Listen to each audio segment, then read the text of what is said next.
grown to adulthood. And yet, tomorrow has not come. Governments and corporations come to the COP each year, delivering grand statements with lofty commitments. But these commitments are only partially honored. While SIDS economies have been decimated, the oil and gas industry continues to earn almost $3 billion United States dollars daily in profits. In the last 50 years, their profits averaged $1 trillion per year and is expected to double in 2022. In the first half of this year, 6 fossil fuel companies, and I emphasize 6, made more than enough money to cover the costs of major climate damages in developing countries, with nearly $70 billion in profits.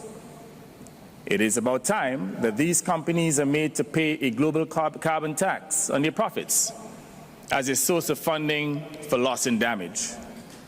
Profligate producers of fossil fuels have benefited from extortionate profits at the expense of human civilization. While they are profiting, the planet is burning. If this continues unabated, our entire human civilization will be imperiled. The time has come for us to move from advocacy to action. Action that is fully implementable, and certainly to ensure the full implementation of the climate agenda to save our planet from near total destruction. We need urgent collective action to reduce emissions and to end fossil fuel subsidies, the proceeds of which should be redirected and used to fund adaptation, mitigation, and loss and damage, especially in small island developing states. Financing to address loss and damage and a recommitment to keeping 1.5 alive in the face of the current energy crisis are the key critical success factors of COP27. Loss and damage should not be seen through a divisive and controversial lens, but as a form of climate justice for climate change's hapless victims and a decarbonization accelerator. We unequivocally must establish a loss and damage response fund here at this COP. The adoption of the agenda item is just one step, and we look forward to the establishment and operationalization of the fund by 2024. After 30 years, SIDS should be demanding more. Establishing a new multilateral loss and damage fund is a small token when our members are losing up to 200% of GDP in one day from a single climate event. We recognize that in a world where might conquers right and power triumphs over fairness, the advocacy of small island states can be easily brushed aside and ignored. Determined to achieve urgent, just, and sustained climate action, a group of AOSIS member states, including Antigua and Barbuda, Tuvalu, Palau, and Niue, have registered with the UN Secretariat a Commission of Small Island States on Climate Change and International Law, COSIS. COSIS will explore the responsibility of states for injuries arising from their climate actions and breaches in their obligations. As small countries, this is the new dynamic pathway of justice where the polluter pays that we bring to the process of climate diplomacy. Ireland, Denmark, and Belgium have begun to show the way by announcing support to developing countries that have suffered damage due to climate change. It would be right for the major polluters, particularly those that have been involved in the historical use of fossil fuel energies, to follow this example. Mr. Chairman, the world now faces more floods, droughts, storms, and wildfires requiring an urgent response. Therefore, not only in the interests of small states, but in the interests of the global community, we will fight unrelentingly this climate crisis. And this includes fighting in international courts and under international law. I thank you.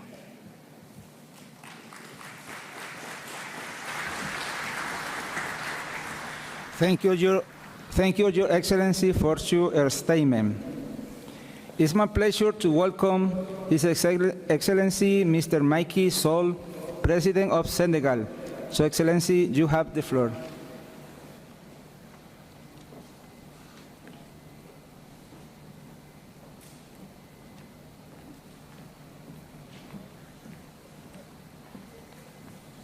Merci beaucoup, Monsieur le Président.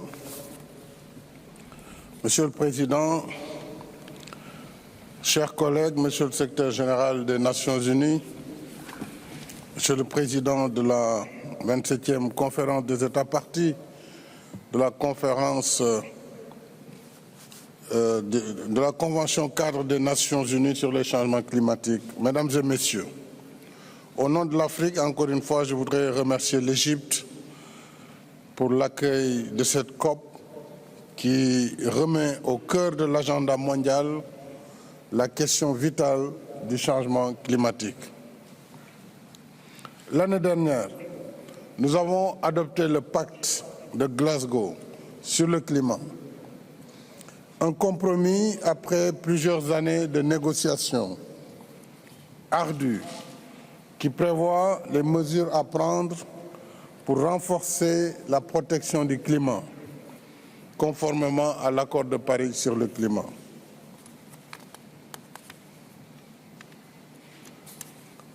L'Afrique renouvelle ici son engagement au titre de l'accord de Paris et son attachement à la prise en compte de ses besoins spécifiques. Nous voulons une transition énergétique juste et équitable dans le cadre des mécanismes négociés comme les partenariats pour une transition juste, en lieu et place de décisions unilatérales qui pourraient gravement entraver l'atteinte de nos objectifs de développement, en particulier l'accès universel à l'électricité dont 600 millions d'Africains restent encore privés. Alors nous devons bien nous entendre. Nous sommes pour le climat, nous sommes pour la réduction des gaz à effet de serre, mais l'Afrique ne saurait accepter qu'on porte atteinte à ses intérêts vitaux sur la question de la transition énergétique. Bien que faiblement émetteurs, nos pays restent les plus vulnérables aux pertes et dommages liés au changement climatique. Stress hydrique, érosion côtière, perte de biodiversité, cycle alternatif de sécheresse et d'inondation et baisse de la productivité agricole, entre autres. Pour autant, nos pays assument leur part dans la lutte contre le réchauffement climatique, notamment par la mise en œuvre de stratégies de mix énergétique pour un développement sobre en carbone et résilient au changement climatique.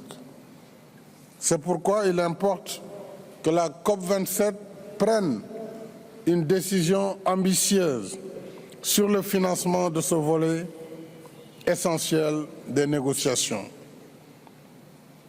Je rappelle que les estimations du GIEC montrent que l'Afrique à elle seule a besoin de 86 milliards de dollars par an d'ici 2030 pour financer ses besoins d'adaptation. C'est dire que l'objectif de 100 milliards de dollars par an promis pour soutenir l'action climatique des pays en développement est un engagement à minima. Et je dois réitérer ici nos remerciements aux pays européens et la Fondation Gates pour leur soutien sur le programme d'accélération pour l'adaptation en Afrique. Nous invitons les autres pays et institutions partenaires à appuyer nos efforts dans ce sens. Je rappelle que pour l'essentiel, en matière d'adaptation, ce sont les pays en développement qui financent pour l'essentiel leurs projets vers notamment les infrastructures en recourant à la dette, alors que les efforts d'adaptation devraient plutôt être pris en charge par les engagements financiers convenus. financer par nos propres moyens nos efforts d'adaptation à une situation dont nos pays sont plutôt victimes est assurément une double peine que nous ne sommes pas disposés à subir. Face donc à l'urgence climatique, les priorités de l'Afrique portent également sur le développement d'une agriculture résiliente, adaptée aux écosystèmes des pays. Ainsi, avec ses réserves foncières et hydriques mises en valeur par des ressources financières et technologiques adaptées, l'Afrique peut se nourrir par elle-même et aider à nourrir le monde qui sera de plus en plus exposé au risque de pénurie alimentaire. C'est dans cet esprit que le Sénégal, en collaboration avec le groupe de la Banque africaine de développement, accueillera la deuxième conférence Feed Africa de Dakar du 25 au 27 janvier prochain. Et je voudrais vous y convier et vous remercier tous de votre attention.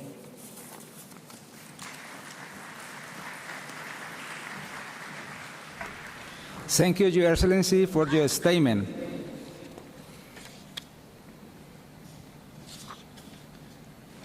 It's my pleasure to welcome His Excellency Mr. Alar Karis, President of Estonia. Your Excellency, you have the floor.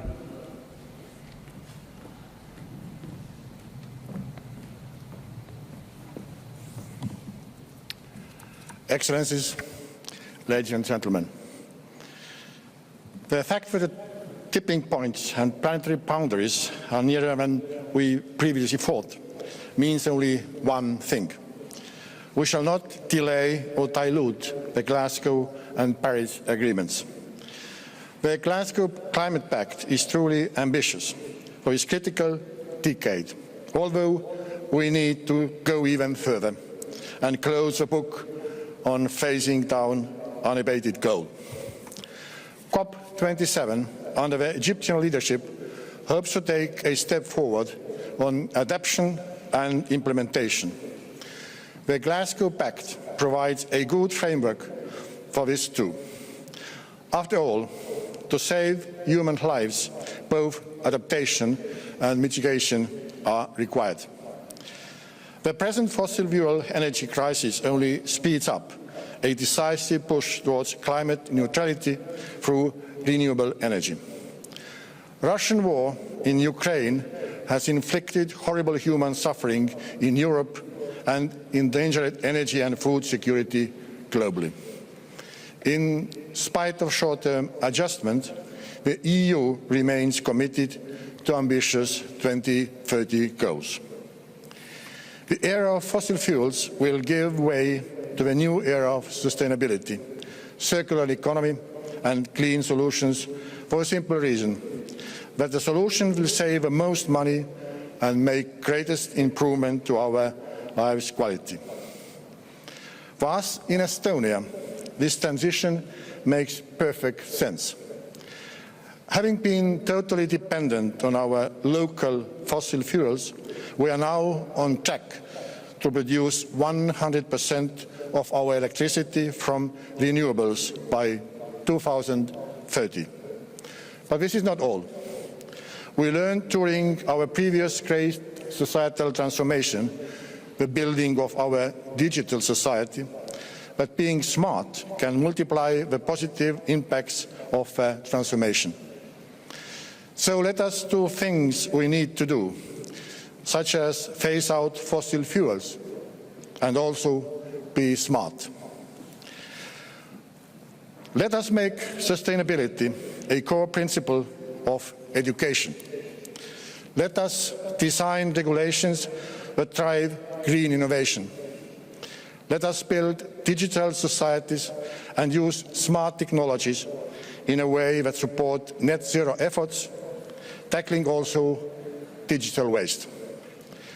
Our clean tech startup scene has some success stories to share, such as software making forestry and agriculture more sustainable, or smart solutions to improve energy efficiency. Also, let us be smart with our investments. Climate change knows no borders, and neither should our response. Often the biggest benefits for ourselves and the planet may come from the investments outside the national borders. For example, supporting the climate mitigation efforts in the Global South, the Arctic and other areas that are burning, literally or metaphorically. It is time not to think only locally and regionally, but also globally. Thank you very much.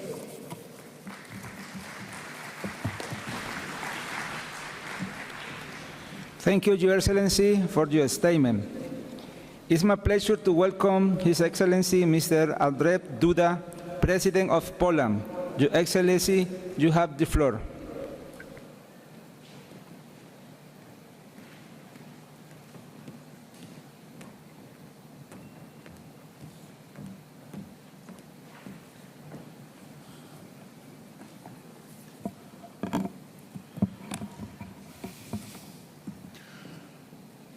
Excellencies, distinguished presidents of COP26 and COP27, presidents, prime ministers, ladies and gentlemen, I congratulate Egypt on hosting the 27th session of the Conference of the Parties to the United Nations Framework Convention on Climate Change. I also thank the United Kingdom for its chairmanship of COP26. The 30th anniversary of the adoption of the Convention, which falls this year, prompts us to take stock of the climate action undertaken so far and to discuss the next steps, especially in the face of a very difficult international situation, the war in Ukraine, food and climate crisis. What has Poland done throughout these past years? It has achieved the adopted gas emissions reduction targets by 2020. It is actively developing the system of renewable energy sources, as well as the low-carbon civil nuclear power program. Poland is promoting electromobility, energy efficiency, and is developing new technologies.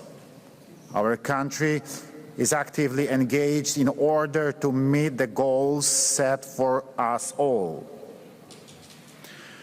Despite challenges arising from the nature of our energy sector and industry, Poland is an example of a country following the path of sustainable development, significantly reducing emissions while growing its GDP. Ladies and gentlemen, in Poland and in the European Union, we are on the path to achieving the goals stipulated in the Climate Convention and in the Paris Agreement. For this to succeed, we all need to step up our efforts and act responsibly for the sake of socially sustainable transition. Let us remember, transition is there to serve man, not man to serve transition. As I said yesterday during our discussion of just transition, and now I'm saying this is on behalf of millions of my compatriots who are not going to ask us during the upcoming winter how many of our ambitious climate goals we have achieved. What they are going to ask is why the energy resources are so expensive and why their living standards have dropped so dramatically. Transition that puts man at the center of changes has to be cost-effective and serve energy security. by adopting the Katowice rulebook, as well as the Solidarity and Just Transition Declaration at COP24 in Poland, we have defined a framework for these actions. Today we must implement it in a consistent manner. While doing so, let us not be climate hypocrites, since it's easy for the leaders of the rich North to boast with their achievements. The world, however, has the right to ask where we have moved our production. For if we have moved it into non-European countries, then we should not forget that our responsibility has not disappeared, since we are the ones who say that there is just one climate. Ladies and gentlemen, let me make one more point. Today, our transformation is much more difficult, among other things, due to Russia's criminal aggression against Ukraine, which has inflicted enormous human losses, caused damage to Ukraine's infrastructure, economy, and environment, losses for which the Russian perpetrators should be held accountable and which they should cover. The consequence of Russia's aggression are crises and huge costs which put at risk timely implementation of climate transition, as well as timely attainment of the intended goals. It has also generated additional emissions, exceeding the level of those produced by a number of developing countries within the scope of 1 year. In the light of the above, we must provide a strong response, caring first and foremost for the people, for our compatriots, for individual energy consumers. Moreover, we must strive to ensure that the Russian aggression is promptly and permanently repealed by increasing support for Ukraine, enhancing pressure on Russia, and stepping up our efforts to become independent of Russian fossil fuels. Ladies and gentlemen, distinguished guests, today we need solidarity and concerted global action as much as ever. We need to work out innovative solutions that will ensure energy security and climate protection. Ones which, through research and development, will bring about a technological leap towards a low-carbon transition. Thank you for your attention.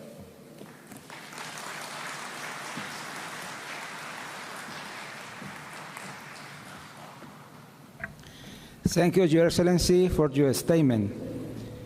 I would like to remember that there is a 3-minute time for the statement during the high-level segment. It's my pleasure to welcome His Excellency Emerson Dambutso Mangwana, President of Zimbabwe. Your Excellency, you have the floor.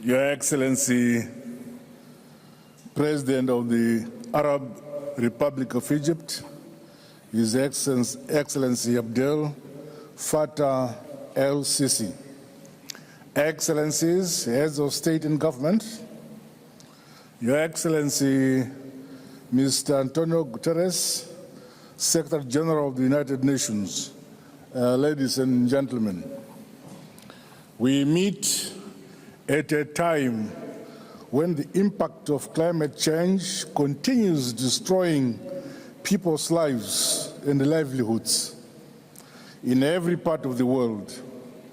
It is opportune that this COP27 is being held on the African continent. Our voice must be heard, as too should our demands and expectations. We must unite as a continent and speak with one voice. There is need for concrete actions. Those mostly responsible for the climate crisis must listen and prioritize climate finance to help prevent disasters and climate victims recover. Commitments we have made and continue to make can only make a difference when we act on them. Mr. President, the agriculture sector, which is key to Zimbabwe's economy, is facing a serious threat from climate change. My government is implementing various programs, including extensive dam construction projects towards climate change adaptation and mitigation for sustainable food and nutrition security. Further, Zimbabwe is expanding the production and the use of renewable energy. Zimbabwe will see greenhouse gas emissions curbed to 44.7 million tons of carbon dioxide by 2030. My country has also integrated gender issues in the revised nationally determined contributions. Greater progress would be made on our climate goals were it not for the albatross of illegal economic sanctions imposed on our country. We demand the immediate lifting of these unwarranted and punitive sanctions. Zimbabwe is committed to be a friend to all and an enemy to none. And we are ready to play our part in addressing climate change and other challenges that face our world. In conclusion, Your Excellency, at this COP27, let us from the developing world act as a countermanding bloc of victims of climate change. We need to negotiate and vote as a bloc through the group of 77 plus China. Only then are we likely to carry the day. We can and must act now to secure a healthy planet for the present and the future generations. I thank you.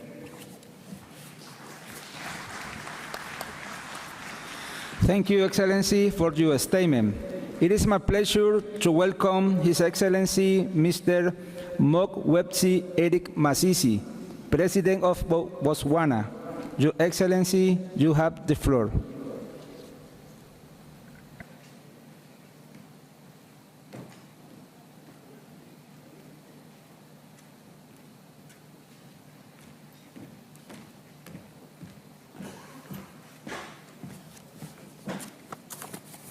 Thank you very much, COP President, Heads of State and Government, distinguished delegates. Coming from the opposite southern slopes of Africa of similar climate to Egypt-induced limitations, our summer has barely begun and temperatures can easily climb to 40 degrees Celsius on a given day. The new normal of unpredictable patterns of rainfall is compounding unreliability of rain-fed agriculture. What used to be the Molopo River no longer loops the length of the Kalahari, the migratory flamingo no longer flock to the Makadi pans for the seasonal breeding in greater numbers. We've witnessed with increasing helplessness as the floodplain of the Chobe and the reach of the Okavango Delta were forced into a retreat, threatening livelihoods and calamity to the entire ecosystem meant to support the largest concentration of elephants in the wild on Earth. There is no doubt that we all acknowledge the science and warnings on climate change, but implementation of desired adaptation actions and deliverables, though a national development imperative for many of us, has thus far remained elusive and, yes, a mirage.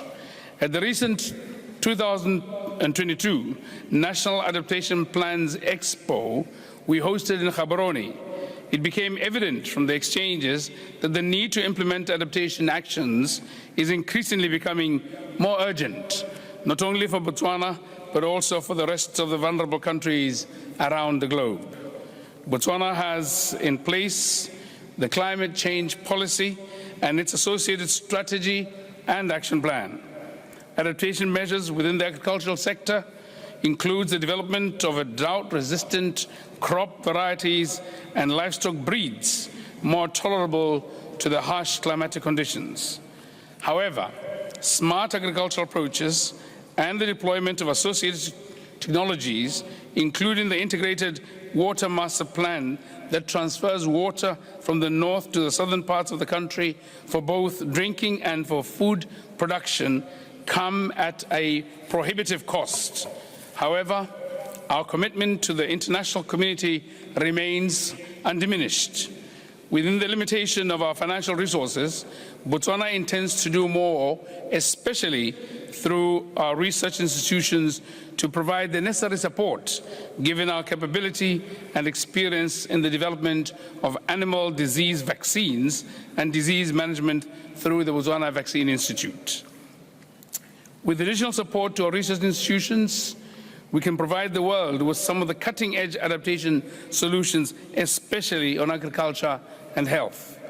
Drought is another permanent feature in Botswana, which continues to deplete the little resources we have for socio-economic development. This has prompted the government to develop a drought management strategy to assist in resilience building to mitigate loss and damage, as well as mobilize resources. This will, however, not be enough without innovative adaptation funding systems. I wish to urge the UNFCCC to rethink adaptation financing. For effective implementation of adaptation actions, the project-based approach will not yield the intended results. Adaptation financing, due to its long-term nature, should be embedded into the national treasury, as it requires established institutions and systems which are not project-based. We need to rethink our adaptation financing strategy. We need to consider joining the Green Climate Fund and Adaptation Fund to create an adaptation window that can accommodate integrated, innovative approaches to financing adaptation actions as opposed to project-based financing. On mitigation, the government of Botswana has made a decision to increase renewable energy penetration from 2% to 30% by 2030. This will double the national determined contributions targets. These efforts are in line with the energy policy and renewable energy strategy. Additional resources are pivotal to the full implementation of our integrated resource plan and on an accelerated basis. In conclusion, I wish to pledge my delegation's support to the COP presidency as you steer the debates in the direction that should deliver timely results in implementation, especially on climate finance for adaptation and mitigation measures, technology development and research. I thank you. Thank you, Your Excellency, for your statement. It is my pleasure to welcome His Excellency Mr. Krugelsup Ukna, President of Mongolia. Your Excellency, you have the floor.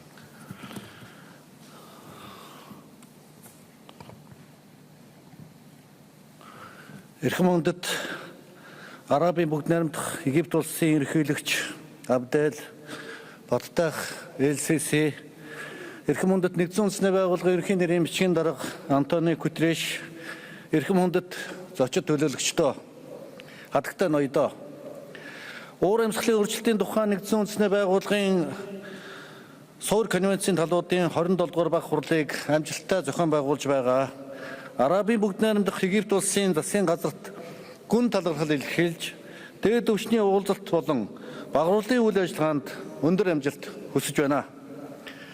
Энэ удаагийн талуудын баг хурал нь уур амьсгалын өөрчлөлтөд хүчтэй өртөж буй Африк төв зохион байгуулагдж байгаараа бас онцлог юм.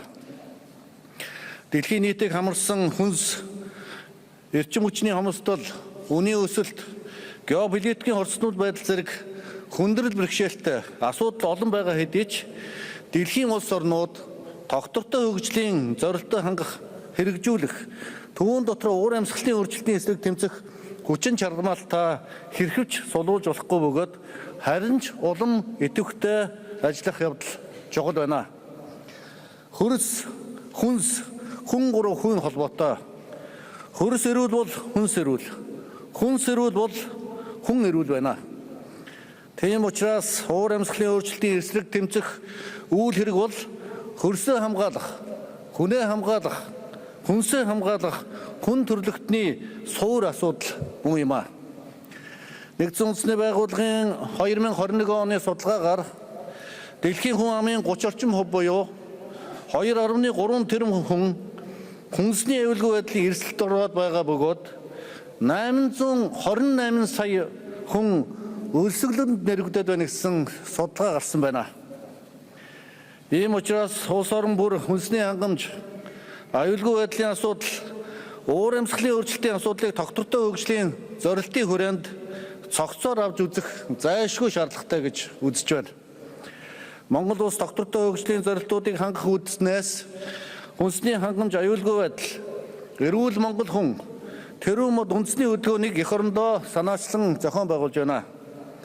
Тухайлбал тэрүүн мод үндэсний хөдөлгөөнийг амжилттай хэрэгжүүлснээр Монгол орны ойн сан нэмэгдэж, хөлөмжийн хийн шингээлтийг нэмэгдүүлэх боломж бүрдгээс гадна хөрс хамгаалал, хөдөө аж ахуйн үйлдвэрлэл, хүнсний хангамж, аюулгүй байдал сайжрах, ажлын байр нэмэгдэх зэрэг нийгэм эдийн засгийн олон асуудлуудыг шийдвэрлэхэд эергээр нөлөөлнө гэж үзэж байгаамаа. Тус хөдөлгөөнд нэгдсэн үндэсний байгууллагын ерөнхий нэрийн бичгийн дарга Антони Гутерриш өөрийн биеэр нэгдэн манай эх оронд хүрэлцэн ирж дэмжин оролцсныг энд тэмдэглэн хэлэхэд сайхан байна.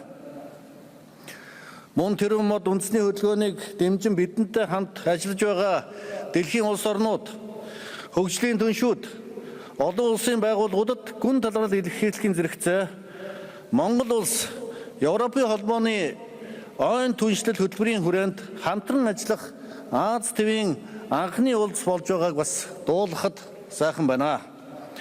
Монгол улс уур амьсгалын өөрчлөлт хүчтэй нэвдэж байгаа улс орнуудын нэг бөгөөд манай орны ядгаруулж буй хөлөмжийн хийн хэмжээ дэлхийн нийтийн хөлөмжийн хийн ядгуурлын ердөө 0.1%-ийг эзэлдэг хэдий ч нэг хүнд болон нэгж дотоодын бүтээгдэхүүнд оногдох хэмжээгээр дэлхийн дундчтай харьцуулахад өндөр тооцогдож байна.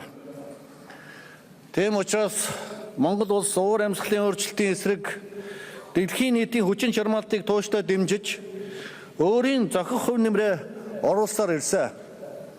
Энэ хүрээнд манай улс хөлөмжийн хийн ядгуурлыг бууруулах үндэсний зорилтоо 27.2% хүргэн ахиулан тодорхойлсон нь манай орны хувьд өндөр үзүүлэлт юм. Монгол улсын хөлөмжийн хийн ядгуурлын дийлэнх нь эрчим хүч, хөдөө аж ахуй энэ салбарт оногдож байна. Манай улс газар зүйн байршил, цаг уурын нөхцөлийн хувьд 2600 гигаваттаар хэмжигдэхүйц сэргээгдэх эрчим хүчний асар их нөөцтэй ороо. Энэ нь Монгол улс сэргээгдэх эрчим хүчний үйлдвэрлэлийг нэмэгдүүлэх, цаашлаад бүс нутгийн эрчим хүчний хангамжид хувь нэмэр оруулах боломжтойг бас харуулж байгаамаа. Одоогийн байдлаар Монгол улсын эрчим хүчний нийт суурлагдсан хүчин чадлын 18.2%-ийг сэргээгдэх эрчим хүчээр хангаж байгаа бөгөөд 2030 он гэхэд энэ үзүүлэлтийг бид 30% хүрэхээр зорж байна. Өдгөө манай Монгол улсын малчин өрхийн 75% нь сэргээгдэх эрчим хүчийг ашиглаж байна. Дотоодын сэргээгдэх эрчим хүчний их үүсвэрийг нэмэгдүүлэх зорилгоор бүс нутгийн улс орнууд олон улсын байгууллагатай идэвхтэй хамтран ажиллаж байна. Монгол улс. Түүнчлэн Монгол улс хөлөмжийн ялгарлыг бууруулахад метанхийн ялгаралд онцгой анхаарч дайны дэлхийн метаны амлалтад саяхан нэгдэн орсон. Мөн хөлөмжийн ялгарлыг бууруулах, шингээлтийг нэмэгдүүлэх, уур амьсгалын өөрчлөлтөд дасан зохицох чадвараа бэхжүүлснээр хөлөмжийн ялгарл болон шингээлтийн зөрүүг ойртуулж 2050 он гэхэд тэглэх зорилт тавин ажиллаж байна. Уур амьсгалын өөрчлөлт, хүний үйл ажиллагааны сөрөг нөлөөтэй хавсран биологийн олон янз байдлын хомсдол, газрын доройтол, цөлжилтийн явцыг түрэгдэж байна. Иймд Монгол улс нэгдсэн үндэсний байгууллагын цөлжилтөд тэмцэх конвенцийн талуудын 17 дугаар баг хурлыг өөрийн эх орон Улаанбаатар хотод 2026 онд зохион байгуулахаар бэлтгэл ажлыг хангаж байгааг бас та бүхэнд дуулгая. Нэгдсэн үндэсний байгууллагын суур конвенцууд буюу Ирагийн 3 конвенцийн 2 болон олон талт хамтын ажиллагаануудын механизмууд тухайлбал Парисын хэлцээрийн 6 дугаар зүйл заасан дэлхийн нүүрс төрөгчийн зах зээлийг улс орнууд оновчтой ашиглах явдал зүйтэй юм а. Ингэснээр хөгжиж буй улс орнуудад технологи, инновац нэвтрүүлэх, ногоон санхүүжилтээ нэмэгдүүлэх боломж бүрдэх бөгөөд үр дүн нь хөгжиж буй улс орнуудад тулгарч буй бэрхшээл зорилттой амжилтаа даван туулж дэвшүүлсэн зорилттой ханган хэрэгжүүлэхэд чухал алхам болно гэж үзэж байна. Иймээс Монгол улс дэлхийн улс орнууд, олон улсын байгууллагууд, донор орнууд болон хөгжлийн түншүү та бүхэнтэй бүх талаар нээлттэй харилцан ашигтай үр дүнтэй хамтран ажиллах хүсэл тэмүүлэлтэй байгаагаа энэхүү өндөр дээрээс дахин илэрхийлье. Эцэст нь хэлэхэд та бидний харилцан ойлголцол, хамтын ажиллагаа, зоримог шийдвэрүүд, тууштай хичээл зүтгэл, уур амьсгалын өөрчлөлтийн эсрэг тавьсан зорилтоо цаг хугацаанд нь амжилттай ханган хэрэгжүүлж цаашлаад тогтвортой хөгжлийг зогсооход онцгой чухал ажил багталтай юм а. Их дэлхий бидний гэр орон, их байгуул бидний оршихуйн үндэс гэдгийг үргэлж санаж, ирээдүйн хойч үеийнхээ сайн сайхны төлөө нэгэн зорилго, нэгдмэл хүсэл тэмүүлэлээр хамтран зүтгэцгээе. Анхаарал хандуулсанд баярлалаа. Thank you. Thank you, Your Excellency, for your statement. It's my pleasure to welcome His Excellency Mr. Ranil Wickremesinghe, President of Sri Lanka. Your Excellency, you have the floor.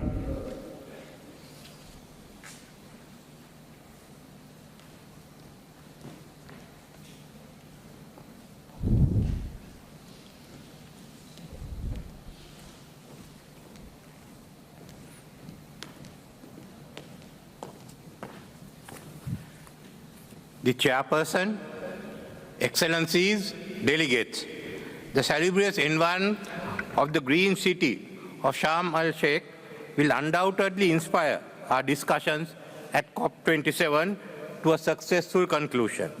I sincerely thank the Government of Egypt for your warm welcome and hospitality. Mr. Chairman, in order to make my speech brief, I will eliminate the achievements of Sri Lanka in regard to climate change, which will certainly be included in the written speeches. There's only one issue that I refer to in Sri Lanka. Yet for climate action to be successful, wide-ranging measures to complement the UNFCCC and the Paris Agreement must be pursued. The lack of capacity is the biggest obstacle to the implementation of climate action plans. Therefore, capacity building is vital in this regard.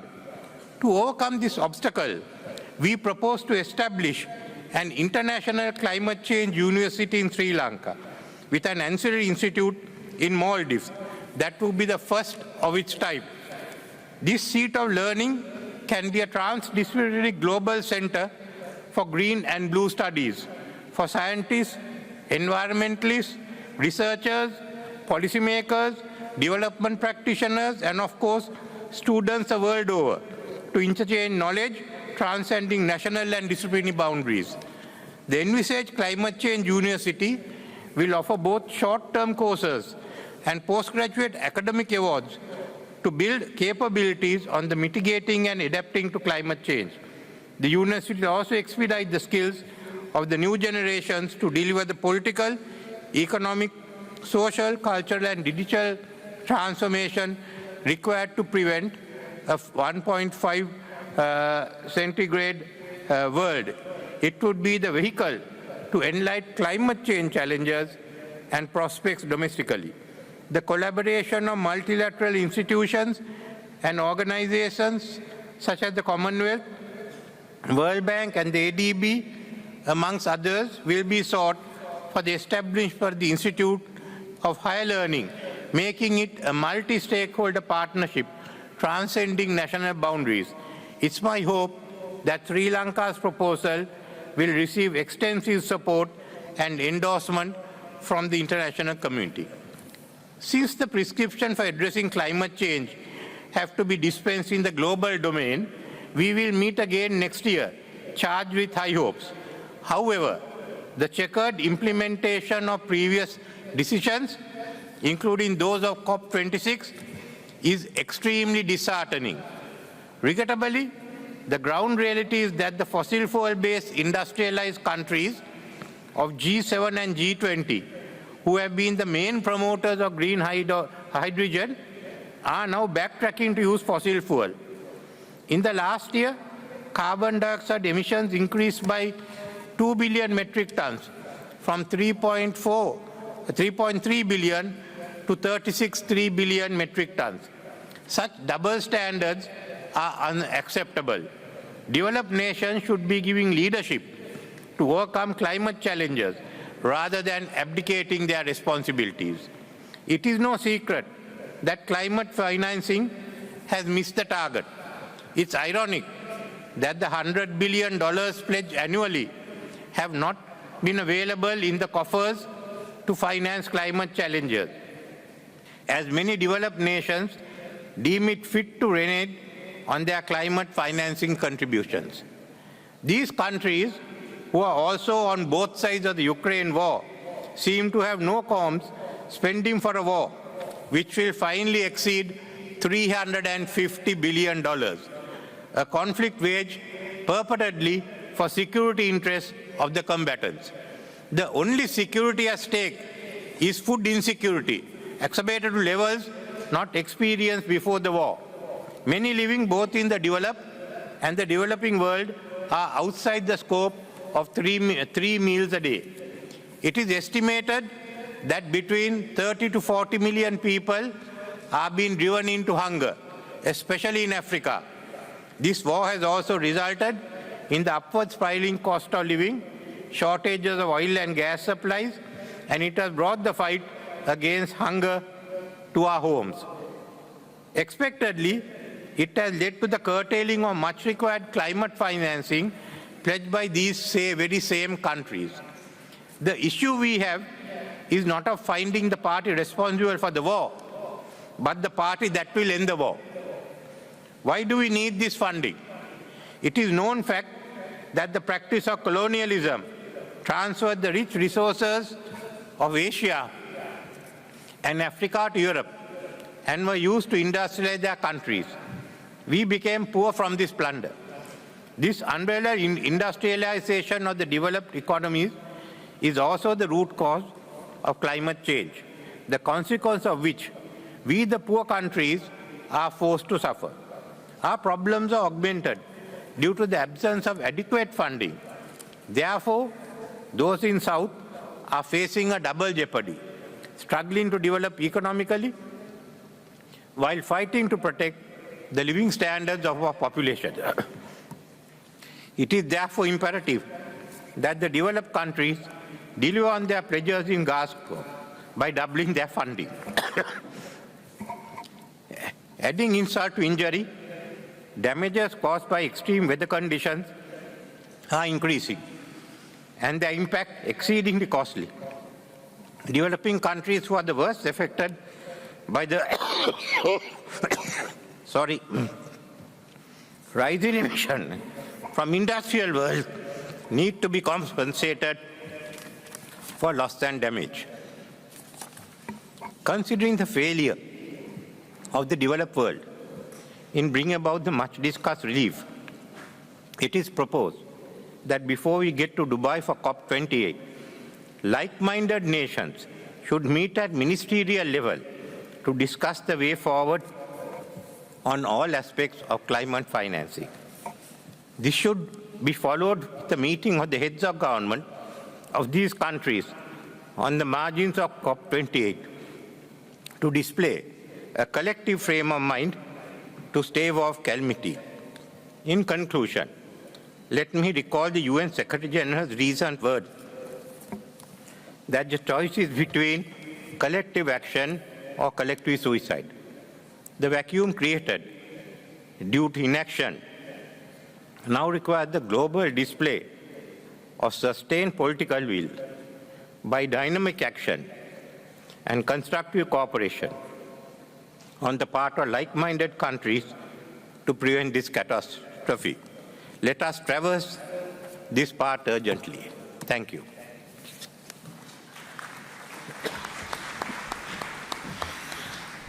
Thank you, Your Excellency, for your statement. It is my pleasure to welcome His Excellency Mr. Matamela Cyril Ramaphosa, President of South Africa. Your Excellency, you have the floor.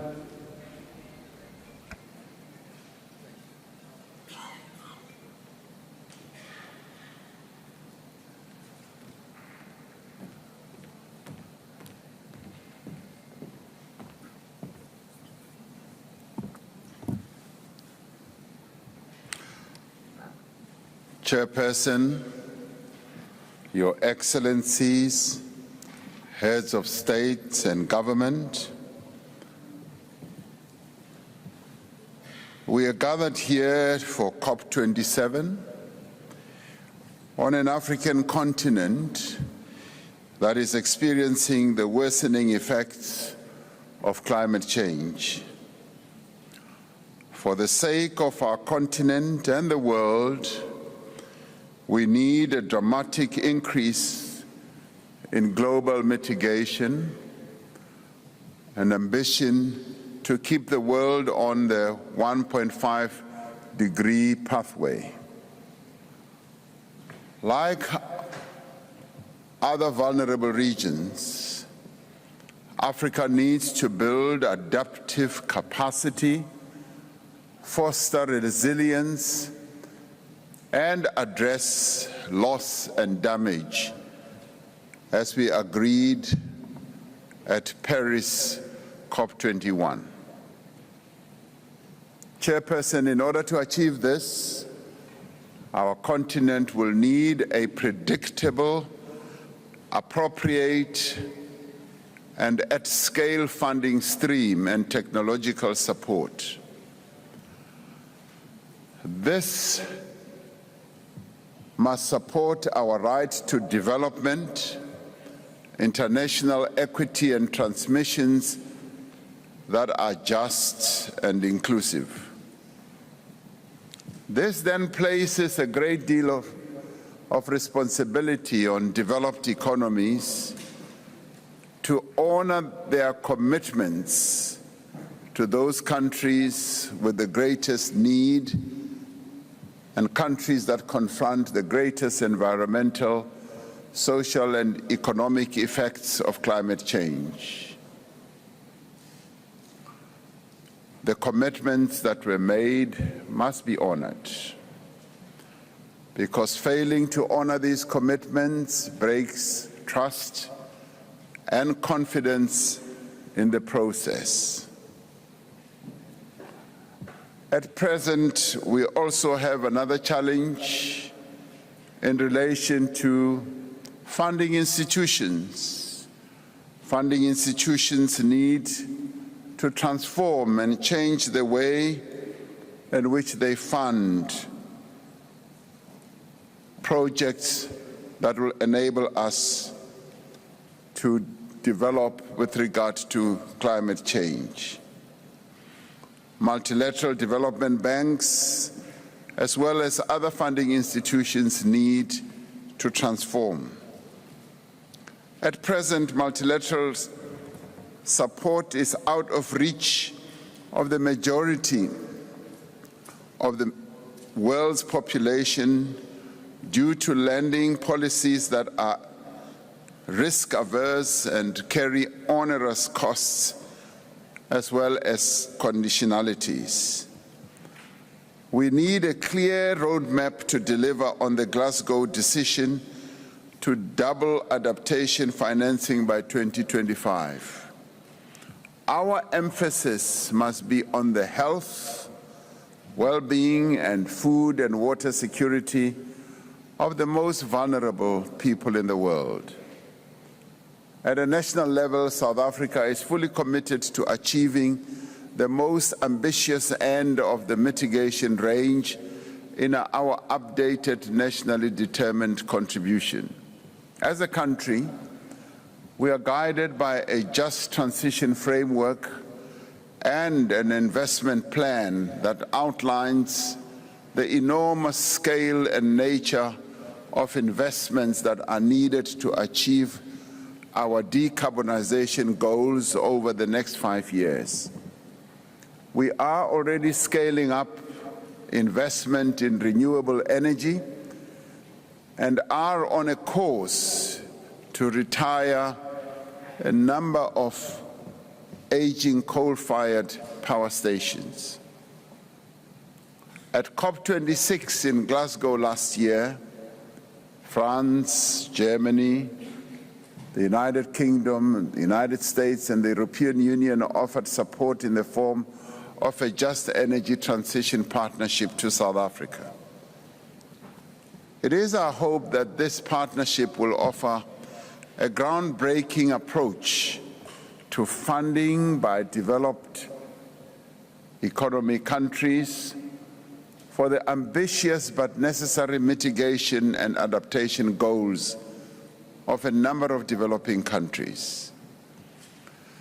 South Africa is hopeful that the commitments that were made to put effect to this partnership will be met, and we have already said the amounts of money that are needed for South Africa to embark on this difficult journey are close on to $90 trillion. And we have said that the categorization of the funding needs to be well packaged so that there is meaningful grants, meaningful concessional loans, and investments by a variety of institutions. We are grateful and would like to pay our tribute and support for the Egyptian presidency and its confidence in the successful outcomes of COP27. We're grateful to be here. Thank you very much.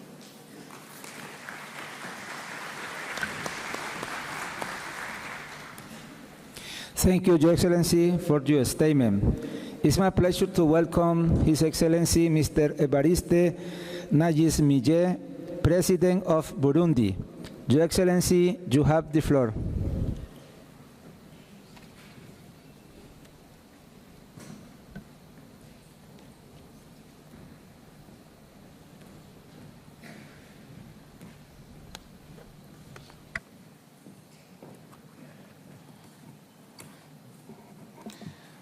Merci, Monsieur le Président.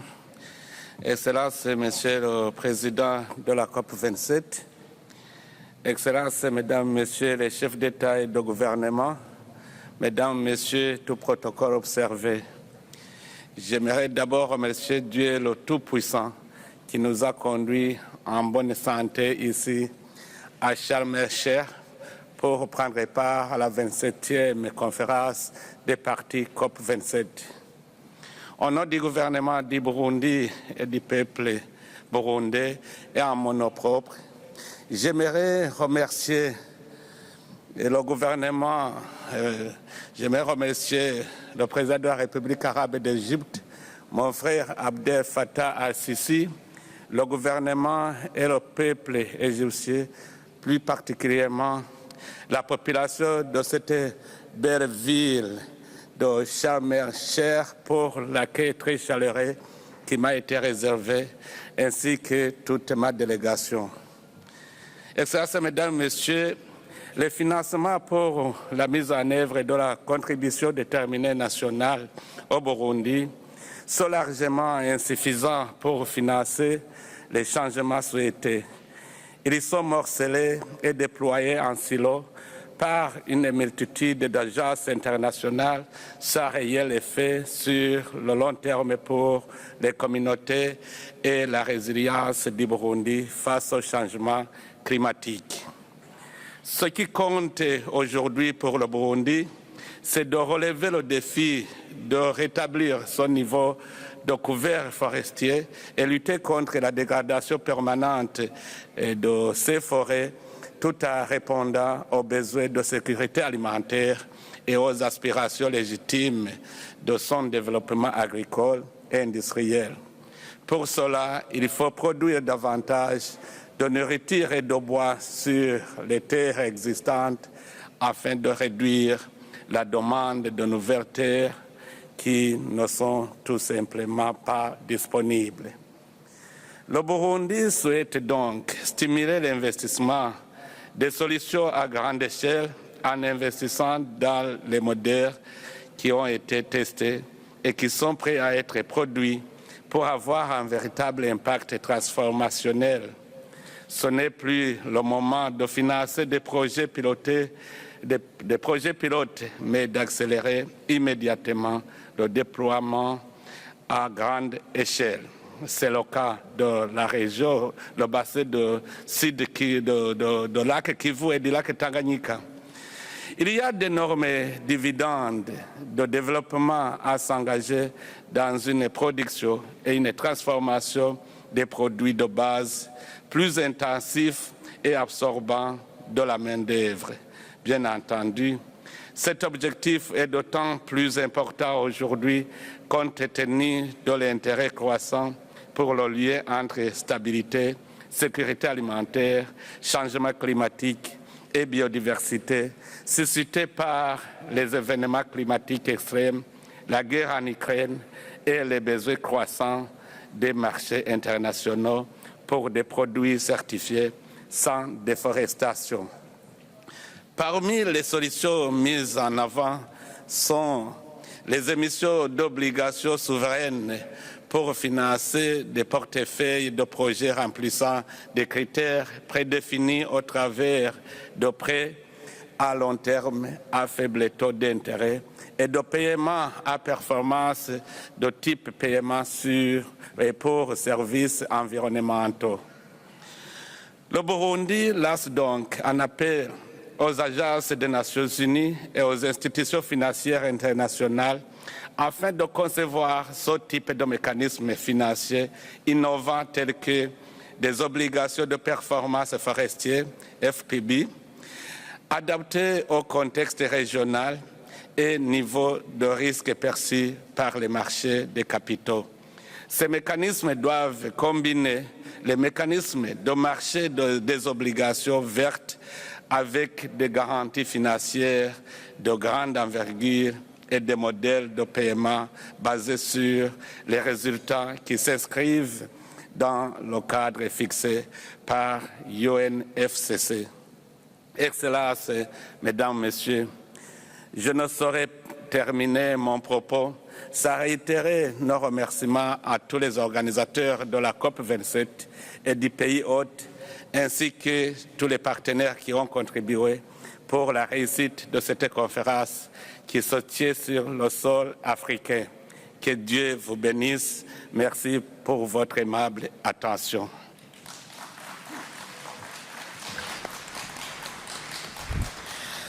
Thank you, Your Excellency, for your statement. It is my pleasure to welcome His Excellency Mr. Mr. Rumen Georgi Radev, President of Bulgaria. Your Excellency, you have the floor. Okay, sorry, I apologize for that. It's my pleasure to welcome His Excellency Mr. Assoumani Hassali, President of Comoros. Your Excellency, you have the floor.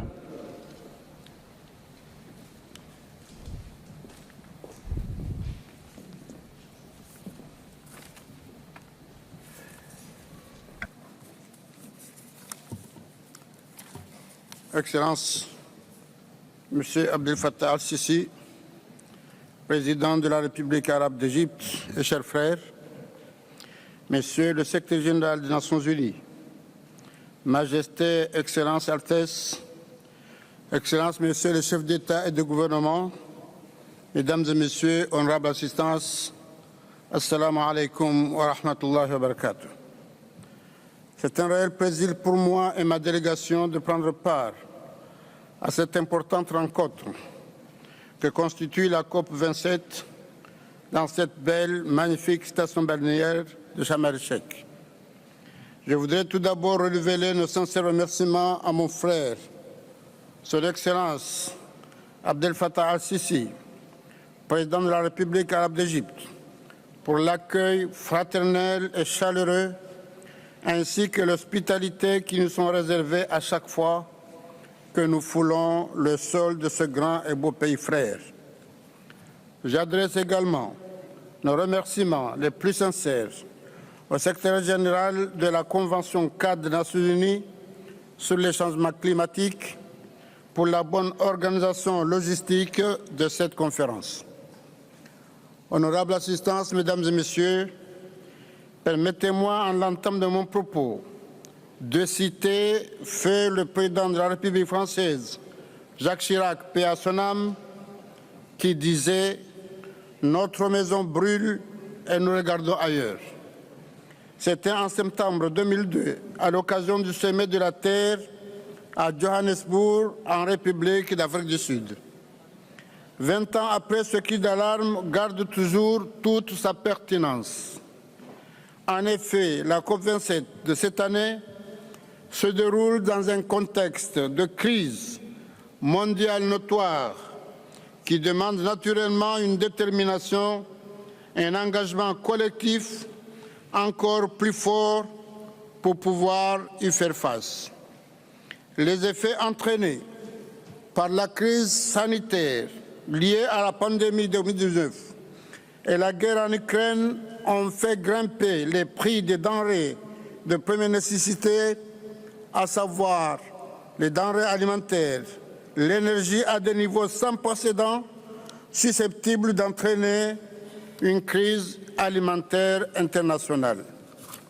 Entre-temps, des phénomènes climatiques et météorologiques alimentent et perturbent généralisés partout dans le monde, avec des niveaux records de pluie, de chaleur, de sécheresse, d'incendies et de tempêtes. Le continent asiatique est confronté à des phénomènes climatiques catastrophiques, illustrés par la plus récente catastrophe qui a durement frappé notre pays ami, le Pakistan. Les inondations et les tempêtes en Afrique, au cours du premier semestre 2002, ont entraîné la perte de centaines de personnes et gravement perturbé l'activité économique, et des millions de personnes souffrent de la faim dans le corps de l'Afrique à cause d'une forte sécheresse. L'Europe aussi est également confrontée à la pire sécheresse de ces dernières années, ainsi qu'à des vagues de chaleur torrides, et l'Amérique aussi est confrontée à de violentes néfastes, à de violentes tornades et autres inondations aux conséquences désastreuses. J'adresse ma compassion à tous ces pays frères et amis frappés par ces catastrophes et confrontés aux effets néfastes des changements climatiques. Il est important de souligner qu'au niveau des États insulaires en développement, ces phénomènes climatiques et météorologiques sévères menacent l'existence même de nos pays et freinent leur développement économique ainsi que l'épanouissement de nos populations. Je citerai par exemple le cyclone Kinet qui a frappé toute notre région et dévasté les Comores en avril 2019, causant des pertes humaines, des centaines de blessés, des sinistrés, des masses de dégâts matériels, des dommages que nous sommes toujours en train de réparer depuis plus de 3 ans. Il est ainsi urgent de mener une action collective, mondiale, coordonnée, qui pourrait aider à relever ces plus grands défis auxquels l'humanité fait face. Honorable Assistance, nous savons à quel point notre planète souffre du fait du dérèglement climatique. Aussi, cette COP27 doit être l'occasion pour nous de franchir un nouveau palier dans la mise en œuvre effective de l'action climatique internationale et notamment en soutenant toute initiative qui nous permettra de passer enfin de l'ambition à l'action. Lors de la COP26 à Glasgow en 2021, l'une des principales questions était centrée sur la manière dont les pays répondraient aux besoins de financement pour faire face aux impacts du changement climatique qui sont si graves et que les communautés sont tous incapables de s'y adapter. Il a donc été question de créer un mécanisme de financement pour faire face aux pertes et dommages. Dans le cadre de la Convention, nous devons prolonger, voire même consolider la dynamique engagée lors de cette COP. Ainsi, j'ose espérer plus d'engagement et de solidarité afin de parvenir à des avancées beaucoup plus significatives et notamment la création d'un financement supplémentaire dédié à ces pertes et dommages. Mais comme nous le savons tous, nous ne pouvons pas faire face au défi du changement climatique sans les mesures d'adaptation, d'atténuation nécessaires, d'où la nécessité de se concentrer sur l'identification claire et rapide des priorités mondiales dans ce domaine. C'est enfin en renforçant de toute urgence la mise en œuvre des mesures d'atténuation au cours de cette décennie que nous parviendrons à maintenir l'objectif de 1,5 degré. S'agissant plus particulièrement de mon pays, l'Union des Comores, des initiatives ont été prises pour que le pays reste un puits à carbone. C'est dans ce sens que nous avons l'ambition de faire de l'exploitation des immenses potentialités dont dispose le pays, notamment le photovoltaïque, la géothermie, l'hydraulique et l'éolienne, une de nos priorités. Des projets photovoltaïques ont été réalisés et des pourparlers sont d'ailleurs en cours pour un lancement imminent d'un projet de développement de la géothermie. Nous avons également adopté une politique de reboisement de masse intitulée « Un Comorien, un arbre » à travers des campagnes et développer des aires protégées pour couvrir jusqu'à plus de 50% de la superficie nationale tout en reboisant également les bassins versants. Honorable Assistance, Mesdames et Messieurs, avant de clore mon propos, permettez-moi de rappeler que pour que notre combat contre le dérèglement climatique aboutisse, nous devons faire en sorte que l'adaptation devienne une réalité. Les pays développés doivent faire des progrès mesurables dans la fourniture de 100 millions de dollars par an prévus dans l'accord de Paris, sachant qu'actuellement, la somme réelle versée est inférieure à 50%.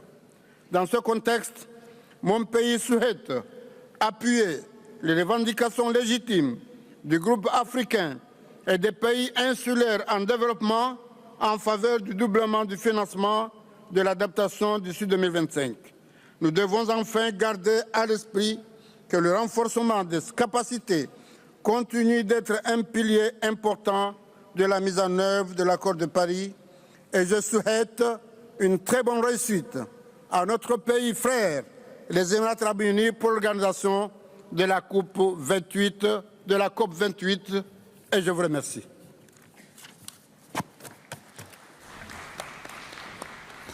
Thank you, Your Excellency, for your statement.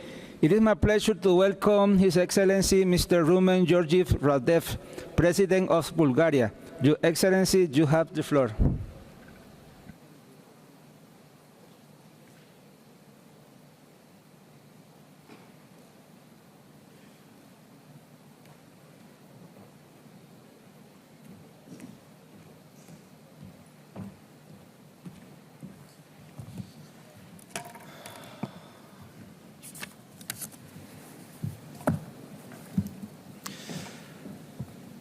Excellencies, ladies and gentlemen, let me first extend my sincere appreciation to President El-Sisi for the excellent organization and warm hospitality, and to President Shukri for the constructive dialogue.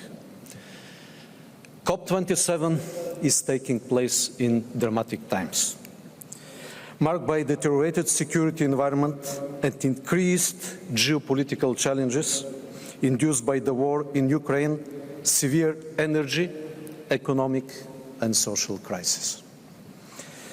We should not, however, let all those crises derail our joint determination to fight the climate change, particularly having in mind the many recent unprecedented climate disasters.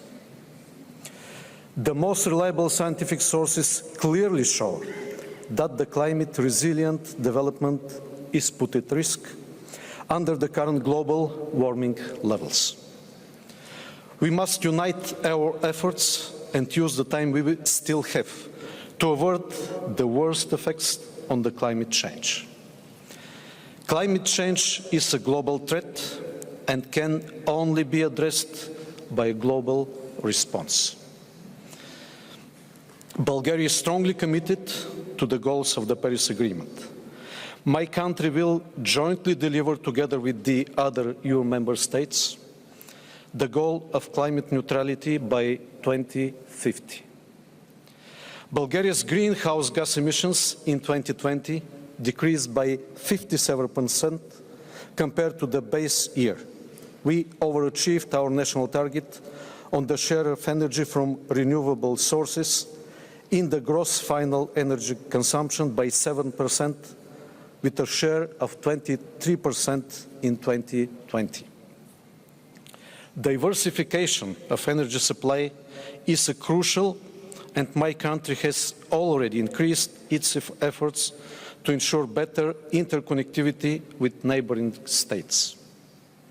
The interconnector Greece-Bulgaria, which was inaugurated on October this year, significantly strengthens the security of gas supply not only for Bulgaria, but for the whole region of Southeast Europe and beyond.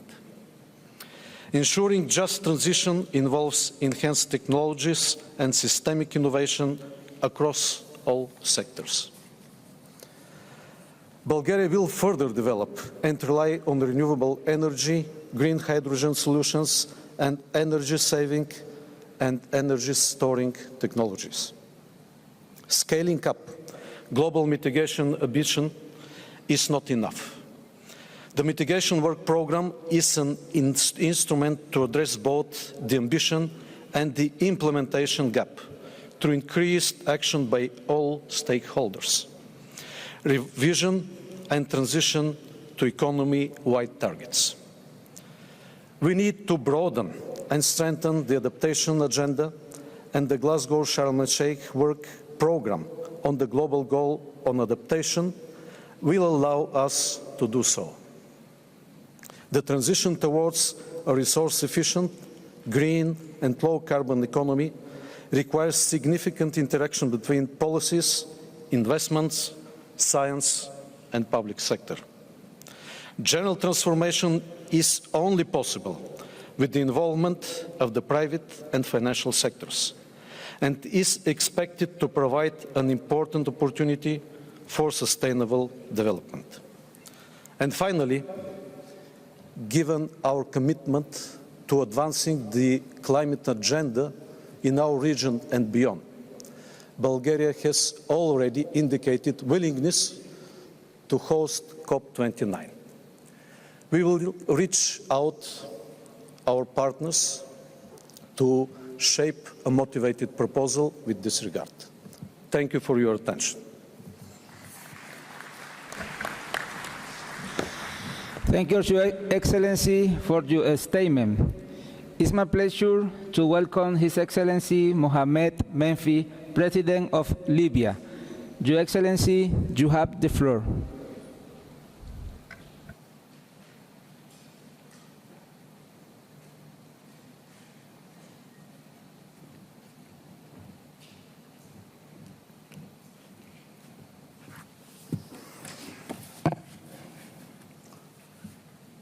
السيد الرئيس، أصحاب الفخامة، السيدات والسادة، أتوجه بالتهنئة والشكر إلى فخامة الرئيس عبد الفتاح السيسي رئيس جمهورية مصر العربية على حسن الإعداد وحفاوة اللقاء والوفادة على أرض مصر الآمنة المطمئنة، وهي تستضيف قمة الأمم المتحدة للمناخ COP27 في زمن يزداد فيه العالم انزلاقا نحو الفرقة والصراع، في حين يذكرنا الخطر البيئي بأن البشرية تواجه تحديات مشتركة تتطلب نبذ الخلافات والعمل الموحد والجاد لإنقاذ الحياة على كوكب الأرض.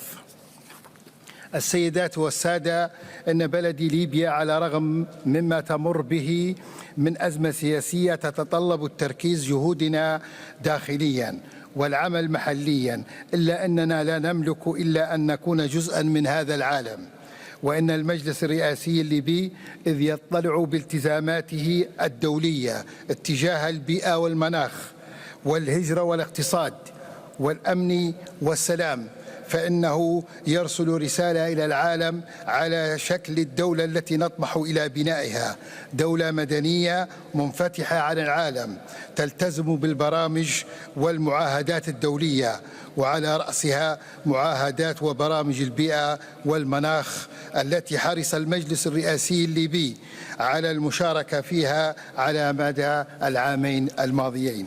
السيدات والسادة، إن إدراكنا وإدراك شعوبنا للتغير المناخي يجب أن يتطور ويزداد عمقا، ويتأكد ارتباطه بشكل مباشر ووثيق بما نواجهه من تحديات حضارية واقتصادية ووجودية، فهو يقوض فرص التنمية والاستثمار ويحد من معدلات النمو الاقتصادي، لا سيما في الدول النامية ذات الطابع الاقتصاد الزراعي والريعي، وذلك لصعوبة تعويض الموارد الطبيعية المفقودة كنتيجة لتأثير التغير المناخي.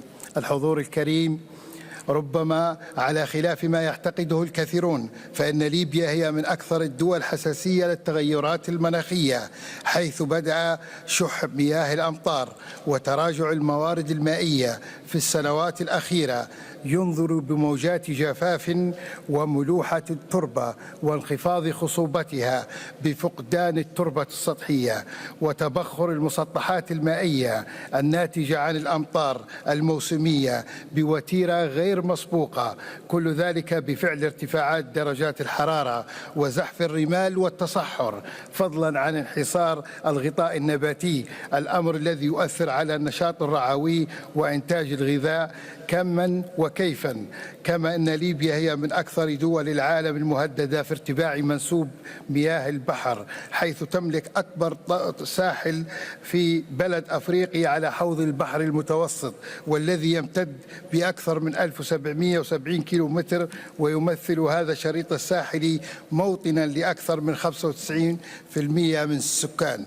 وعلى الرغم من حالة الانتقال السياسي التي تمر بها البلاد، فإننا لم نقف مكتوبي الأيدي، فقد بدأنا بتفعيل عمل اللجنة الوطنية للتغير المناخي، ورفعنا مستويات الوعي بضرورة الانخراط مع المجتمع الدولي في دفع كافة الجهود الرامية إلى وقف تداعيات التغير المناخي والتخفيف من آثاره السلبية اجتماعيا واقتصاديا وبيئيا.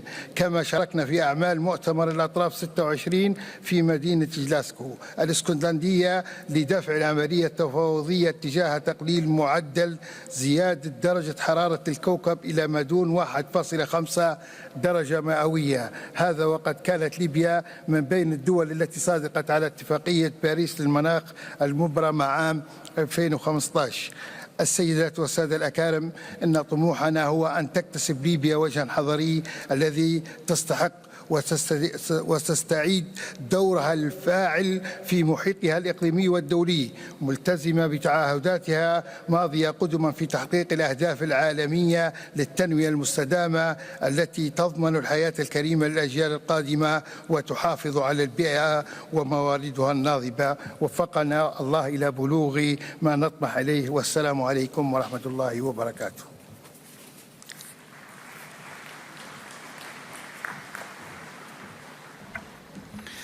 Thank you, Your Excellency, for your statement. It is my pleasure to welcome His Excellency Mr. Lazarus McCarthy Chakwera, President of Malawi. Your Excellency, you have the floor.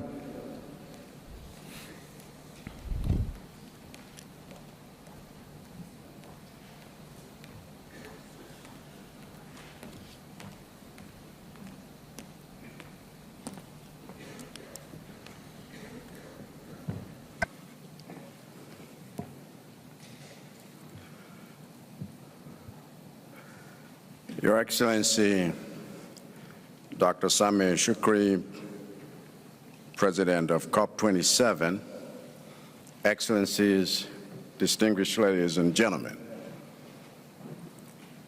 this African COP is a test for all of us.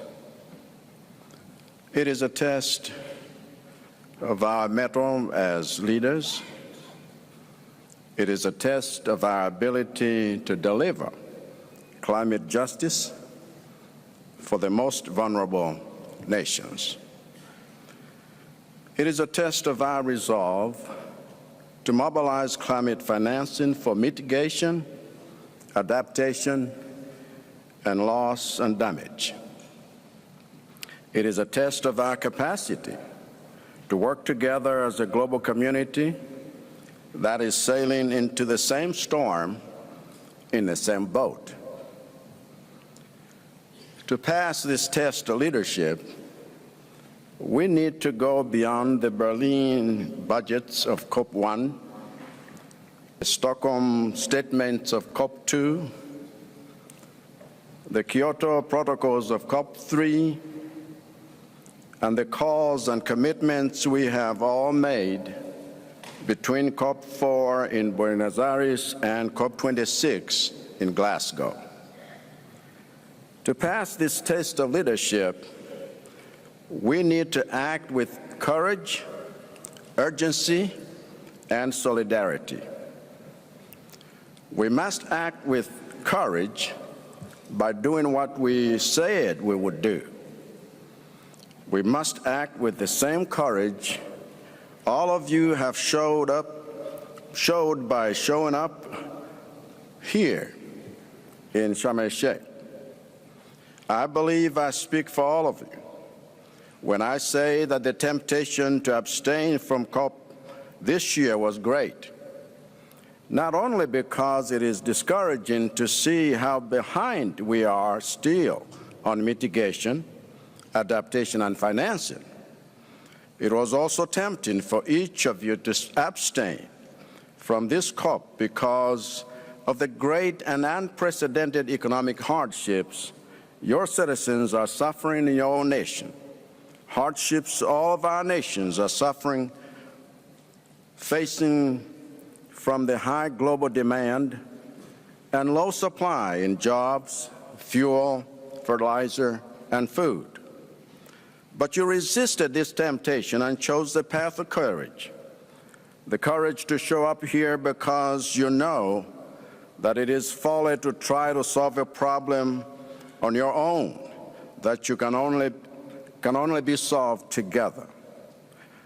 Now, you must show that same courage by doing what you already pledged to do in climate mitigation, climate adaptation, and climate financing. I also said we must act with urgency, and the reason for this is simple. We are running out of time. The key to addressing climate change is sustainable development and restoring balance to our relationship with nature. But nature is losing its patience with us and lashing out with unrelenting vengeance.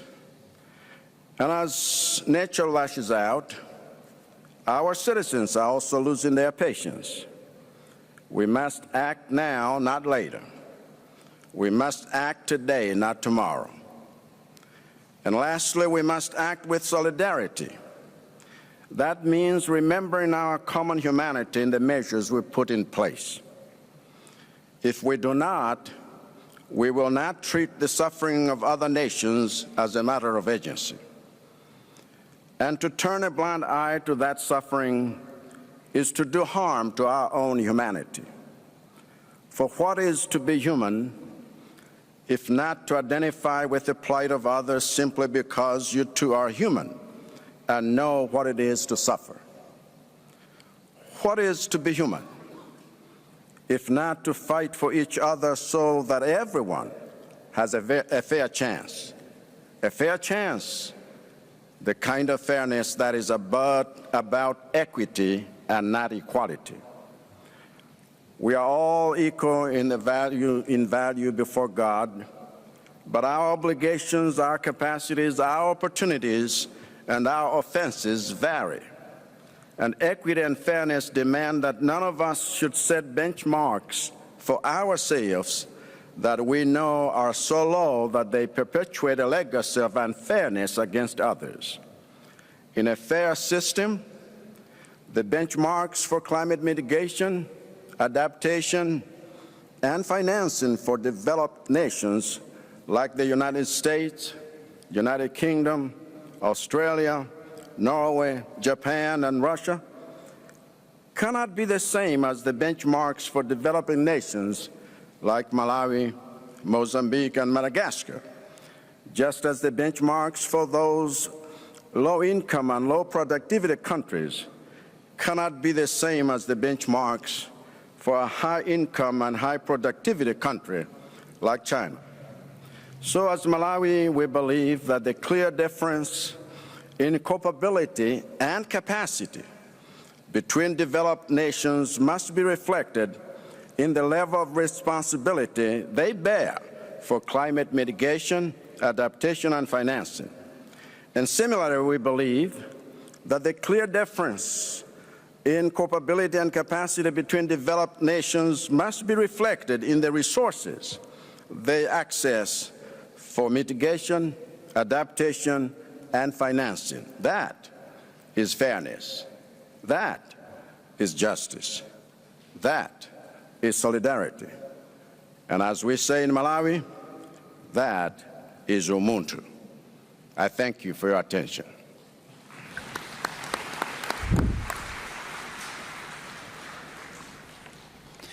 Thank you, Your Excellency, for your statement.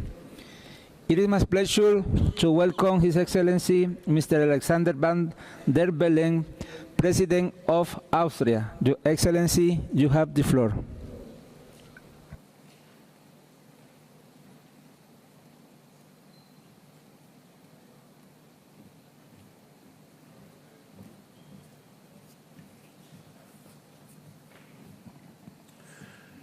Excellencies, ladies and gentlemen, dear representatives of the civil society.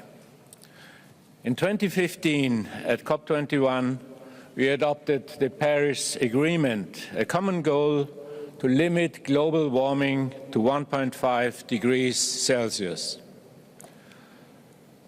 Dear colleagues, let us be honest. We are far from reaching the 1.5 goal. In fact, the opposite is happening. Global CO2 emissions rapidly rebounded following the COVID-19 pandemic. And all around the world, we are experiencing the devastating consequences of the climate emergency. Large parts of the global south, of which Egypt is also a representative, are hit particularly hard by the effects of the climate crisis. Rightfully so, the most affected countries demand financial support for climate adaptation, as well as measures to address loss and damages. We, the countries of the global north, are responsible for a large part of global CO2 emissions. Austria, my home country, will assume its responsibility by significantly increasing its budget for international climate finance. In the upcoming years, the period from 2023 to 2026, the Ministry for Climate Action will allocate an additional 220 million euros to international climate finance. For me, as the Austrian President, it was important that my country shows solidarity. We want to do our part to save the world's rainforests from disappearing, to protect our oceans and its incredible marine life, and to support the resilience of our most vulnerable communities. However, we cannot and should not limit ourselves to the question of climate finance. Because one thing is clear, we cannot buy ourselves out of the climate emergency. Money alone won't make our air cleaner. It won't stop Earth from warming up, and it won't prevent the glaciers from melting. Austria aims to become climate neutral by 2040. Many other countries have set themselves similar goals. But these goals must be backed up by concrete measures. Otherwise, they're just blah, blah, as Greta Thunberg would say. Indeed, when we look at the UNEP report, it is obvious that there is far too much blah, blah and far too little concrete action. I understand Greta's criticism. I understand that young people, and not only young people, are running out of patience. It is up to us to do everything we can to regain trust through concrete action and through commitments, but binding commitments. Austria is expanding renewable energies. We are phasing out the installation of fossil fuel heating systems. We are investing record sums in public transport. These are steps in the right direction, but we need to do much more, much faster. All of us, no matter from which country, political party, or institution we are coming from, must ask ourselves every day, how can we do even better? We must do everything we can to ensure a livable future on this beautiful planet for generations to come. Thank you for your attention.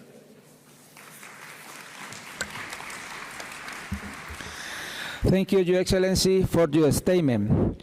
It is my pleasure to welcome His Excellency Mr. Nana Addo Dankwa Akufo-Addo, President of Ghana. Your Excellency, you have the floor.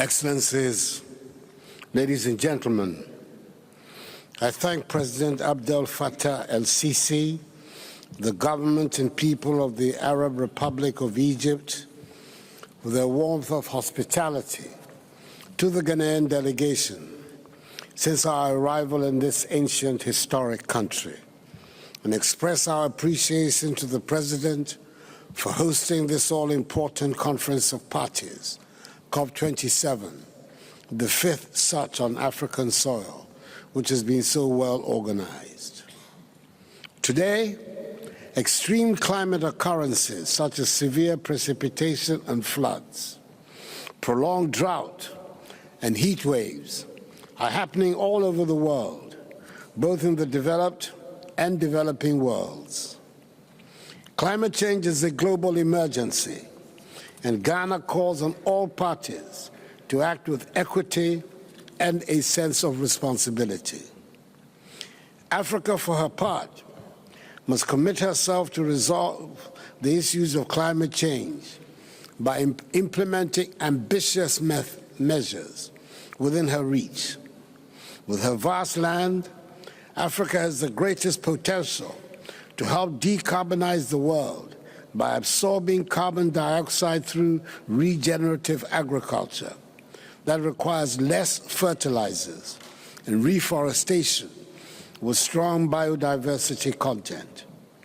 My government is happy to announce that Ghana is about to launch projects in these areas, which will tackle at the same time climate change at global and domestic levels and social issues by providing people with dignified and sustainable jobs. And I'm also happy to announce that Ghana has launched her Energy Transition Framework and is co-chair of the Forest Climate Leaders Partnership with the United States of America. As chair of the Climate Vulnerable Forum, I'm also delighted by the announcement made by the Managing Director of the International Monetary Fund, the respected Kristalina Georgieva, on the operationalization of the IMF's Resilience and Sustainable Trust to help vulnerable countries meet their long-term challenges. As adaptation costs continue to outstrip current international public finance flows, we must, as a matter of urgency, mobilize and scale up adaptation finance inflows to ensure that vulnerable countries are able to meet their adaptation needs. It is critical in this regard that the developed world makes good its long-delayed pledge to mobilize and make available $100 billion annually to the poorer countries to assist in the fight against climate change, and commit, as agreed at COP26 in Glasgow, to doubling resources for adaptation. Furthermore, it is plain to most that a radical restructuring of the global financial architecture, as proposed by the African finance ministers, to accommodate the demands of the developing world is of urgent necessity. It is evident that with these polycrises, that it is not fit for purpose. And I also urge those who hold African debt to commit to debt for climate swap initiatives. I'm telling all partners, take a better look at Africa and see her for what she is, a land of opportunities and growth. I know this may sound unrealistic, taking into consideration the dire situation most of the continent finds itself in today, in the aftermath of the COVID-19 pandemic and the Russian invasion of Ukraine. But as far as adaptation to climate change is concerned, nothing can succeed without Africa. With her vast arable land, vibrant youth who aspire only to take their rightful place on the global scene, and a deeply rooted sense of innovation, Africa has a massive role to play.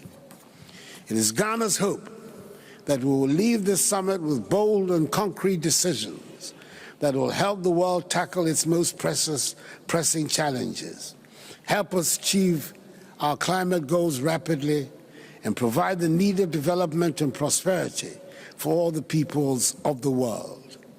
No one will win if Africa loses. I thank you for your attention.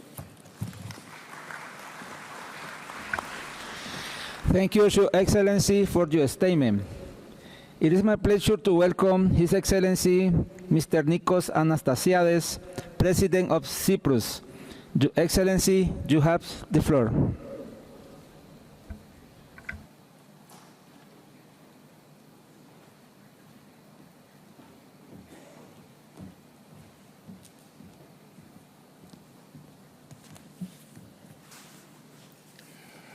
Excellencies, distinguished guests, ladies and gentlemen, as the world's attention is focused on our deliberations here in Sharm el-Sheikh, given the gravity of the decisions to be reached for the future of our planet, I take the opportunity to express my deepest appreciation to the government of the Arab Republic of Egypt for hosting and steering the work of COP27. This is an implementation summit and an African COP concerning on the climate-related changes of this continent. I'm delighted that this COP is hosted by our strategic partner Egypt, and I would like to assure His Excellency the President of the Arab Republic of Egypt, Abdel Fattah al-Sisi, of my country's full support in his noble endeavor. Ladies and gentlemen, numerous scientific reports, including the IPCC report, send out the clear and stark message that only the most strategic cuts in carbon emissions would help prevent an environmental disaster from rising temperature. We must rise to these challenges, acting collectively, decisively, and with greater urgency and ambition so as to avoid the worst consequences of a rapidly warming planet.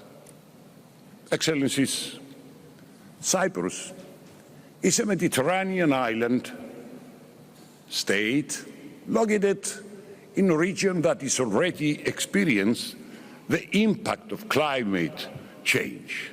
Prolonged periods of droughts and increased temperatures have been threatening our forests and ecosystems, affecting people and livelihoods, which means that demanding an urgent national response.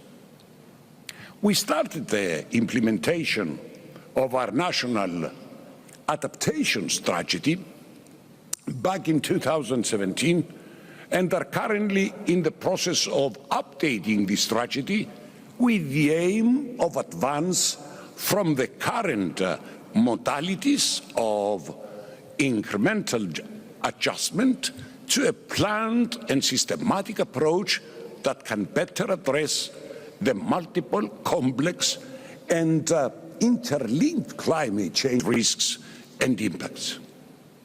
Notwithstanding the size of our country and our small carbon footprint, we are committed in contributing to carbon emissions reductions. We have collectively, with the European Union framework and with the other member states, submitted a significantly enhanced nationally determined contribution in 2020 with a commitment of reducing net greenhouse gas emissions by at least 55% by 2030 compared to levels in 1990. The EU and its member states remain steadfast in their commitment to net zero greenhouse gas emissions by 2050 through a legally binding climate law. Both ambition and implementation are essential in this critical decade to ensure the credibility of us to the Paris Agreement and reach the goal of climate neutrality in a sustainable way. At national level now, we revisited and revised our national policies to make them fit for purpose, to achieve the more ambitious target for 2030 and started the implementation of our long-term strategy towards climate neutrality by 2050. Excellencies, dear friends, distinguished friends, we look forward to the adoption of a comprehensive Sharm el-Sheikh outcome that will ensure an ambitious global response to climate change. Building on the Glasgow Climate Pact, we welcome the establishment of a mitigation work programme that aims at enhancing accountability and encouraging ambition and implementation. We will actively engage with the EU framework in the two-year Glasgow Sharm el-Sheikh work programme on the global goal on adaptation to enhance adaptive capacity and resilience and reduce vulnerabilities in order to protect people, livelihoods and ecosystems. Distinguished friends, in recognition of the significant impact of climate change, specifically in our region, necessitating collaborative action for addressing its negative consequences, we launched the Eastern Mediterranean and Middle East Climate Change Initiative in 2018. The initiative led to the development of a regional an action plan consisting of regionally appropriate policies and measures based on the specific findings of our region's top scientists brought together by the initiative to develop solutions to our shared problems that will practically achievable and have ensuring benefits for our citizens. Our action plan was endorsed a while ago at a side event hosted by the President of the Arab Republic of Egypt, during which the nations of our region adopted a relevant political declaration which marked the official practical launching and implementation of the said initiative and action plan. Distinguished friends, I would like to end by acknowledging the important role of the youth. Young people's voices have been instrumental in galvanizing action for a more ambitious climate agenda.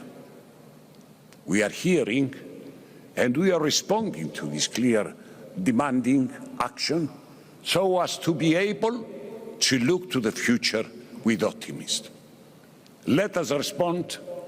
Let us all walk the road towards climate neutrality, towards a future of green, sustainable, resilient economies and societies. Thank you very much for your attention. Thank you, Your Excellency, for your statement. It is my pleasure to welcome His Excellency Mr. Paul Kagame, President of Rwanda. Your Excellency, you have the floor.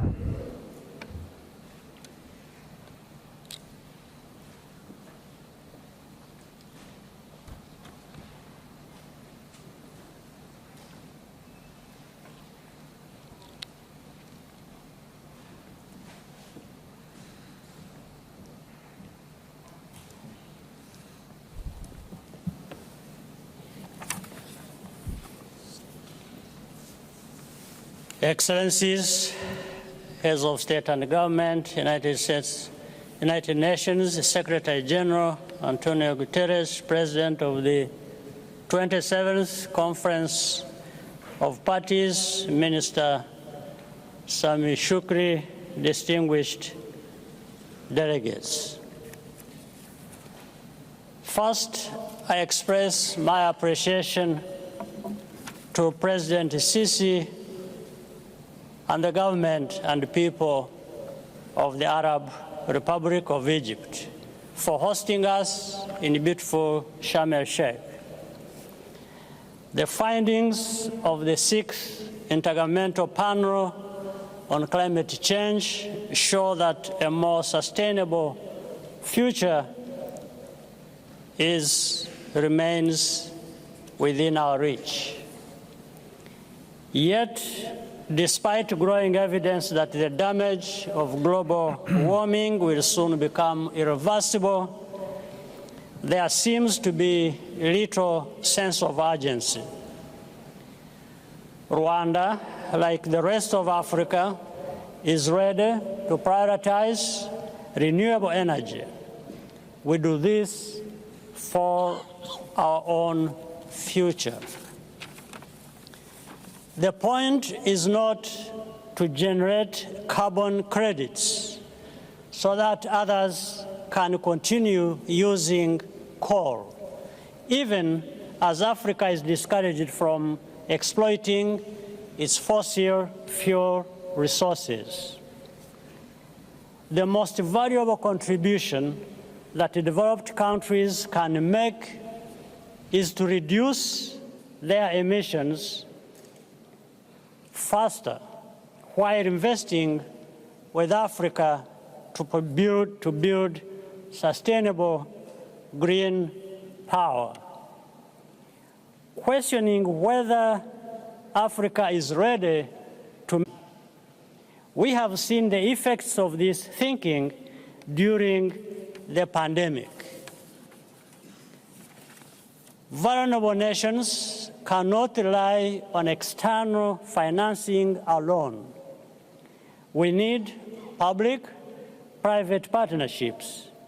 This is why Rwanda has launched Ireme Invest, a new green investment facility with over $100 million from US dollars from domestic and international partners.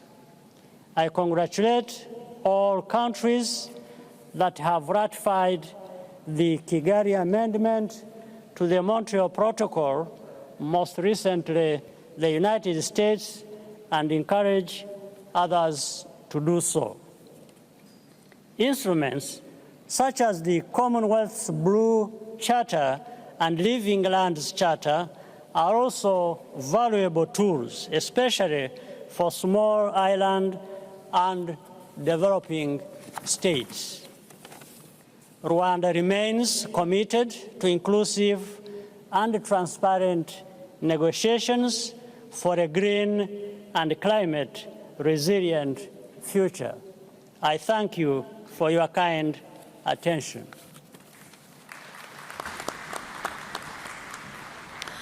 Thank you, Your Excellency, for your statement. It is my pleasure to welcome His Excellency Mr. Nicolás Maduro Moros, President of Bolivarian Republic of Venezuela. Your Excellency, you have the floor.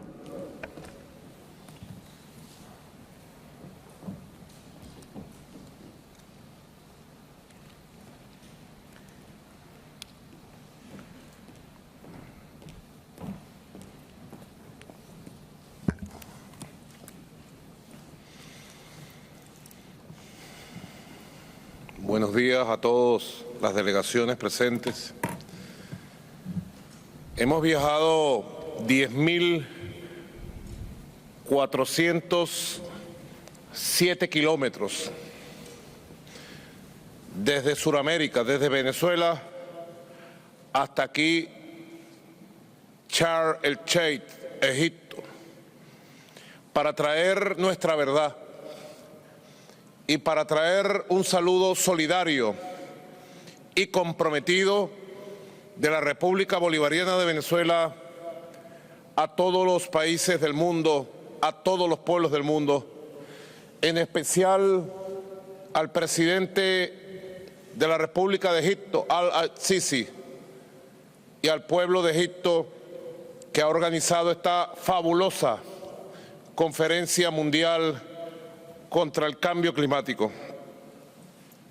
He sabido los terribles desequilibrios ambientales que hoy afectan de manera dramática la vida en todo el planeta, que parecen indicar que el cambio climático, así llamado con incoherente eufemismo, es un hecho irreversible. Temido por muchos y negado por las élites, aquel escenario distópico del que tempranamente alertó la comunidad científica, algunos líderes mundiales y casi la totalidad de los movimientos sociales, se ha convertido en una profecía autocumplida. La mayor crisis ambiental desde que la vida humana existe. La crisis climática es una realidad insoslayable que solo puede enfrentarse con hechos concretos, urgentes e inmediatos. Resulta dolorosa por partida doble tener que admitir además que la dimensión de esta crisis no nos toma por sorpresa. Desde el inicio de la diplomacia ambiental se contaba con los datos suficientes para declarar una emergencia temprana y actuar en consecuencia. De eso hace ya 30 años, con la firma de aquel histórico Acuerdo de Kioto del año 1991, se logró un importante consenso para la reducción de la huella de carbono, que hasta el año 2009 dio buenos resultados. El Acuerdo de París 2015 apuntó a mejorar los mecanismos para obligar a los países llamados desarrollados del capitalismo del norte a reducir su impacto en el calentamiento global, y sobre todo se le da en el Acuerdo de París por fin un carácter vinculante a los aportes de la ciencia en el sentido del cambio climático. Pero también hay que decir, hubo penosos estancamientos y rupturas como las que se dieron en el año 2009 en la cumbre de Copenhague, donde se puso de manifiesto la poca voluntad de las élites negacionistas para avanzar con el ritmo adecuado a la emergencia y en el sentido correcto de la vida. Todavía recordamos Copenhague, la represión policial en las calles contra los movimientos ecologistas, las confabulaciones burocráticas corporativas que se instalaron desde entonces. Señor presidente, hemos perdido mucho tiempo desde allá hasta acá. Cada hora, cada mes, cada año de inacción, de vacilación, de indolencia, se traduce hoy en ecosistemas destruidos, en especies extintas y en el deterioro de las condiciones de vida del planeta que nos había dado con tanta generosidad, pero que hoy empieza a pasar una enorme factura por los abusos cometidos. Reconocer los fracasos civilizatorios en esta materia es el comienzo para rectificar de manera radical. Ayer nos amenazaba el cambio climático, pero hoy es el colapso absoluto del ecosistema quien se levanta frente a nosotros como un destino fatal. Lo dicen las proyecciones más vigentes. De seguir a este ritmo autodestructivo, en 30 o 40 años será inhabitable este planeta. Esta crisis climática, lo sabemos, tiene y tendrá consecuencias definitivas en el planeta que nos obliga a modificar el modelo de vida consumista. El último informe de la Organización de Naciones Unidas sobre el cambio climático, donde participaron 14.000 científicos del mundo, alertó que si no se reducen las emanaciones de los gases de efecto invernadero, como el dióxido de carbono, el metano, el óxido ferroso al 50%, el daño será irreversible en tan solo 8 años. Es decir, para el 2030 no habrá vuelta atrás en lo que estamos viviendo. Tormentas, huracanes, lluvias, frío y calor extremo que cambian inesperadamente las condiciones de vida y más aún, comprometen nuestra existencia. El calentamiento global está acabando con las especies en la Tierra y esto parece ser imparable. Por mencionar un ejemplo muy conocido, el calor extremo podría estar extinguiendo las abejas. Y si no hay abejas, se interrumpe el proceso y el ciclo natural de la polinización. Si no hay polinización, las plantas no se reproducen y esto disminuiría el oxígeno en el ambiente de la Tierra. La temperatura media anual mundial en los últimos 100 años subió 0.8 grados centígrados. Y se espera que para los próximos 5 años supere el 1.7 grados centígrados. Los gases de efecto invernadero se encuentran en los niveles más altos de la historia de la humanidad. Este nivel, que había caído en el año 2020, producto de la cuarentena de la pandemia, en el año 2021, con la reactivación industrial y comercial, superó el récord del 2019, cuando fueron aproximadamente 12% más altas que en el 2010 y 54% más altas en la emisión que en el 1990. En 32 años hubo un incremento que se debe registrar en siglos. Ha aumentado en consecuencia y de manera desordenada los fenómenos como las sequías, las lluvias extremas. Alrededor del 80% de los desastres naturales entre el año 2001 y 2021 estuvieron relacionados o bien con sequías o bien con inundaciones torrenciales. Según estimaciones de los expertos climáticos, para el año 2050 el océano Ártico quedará prácticamente libre de hielo marino por primera vez en la historia y con un aumento de temperatura de 2 grados centígrados que amenaza con perder el 99% de los corales del mundo. De igual forma, los niveles del mar han subido 23 centímetros desde el año 1880 y casi la mitad de esos centímetros ha aumentado en los últimos 25 años. Cada año el mar sube, de acuerdo a los científicos, 3.4 milímetros.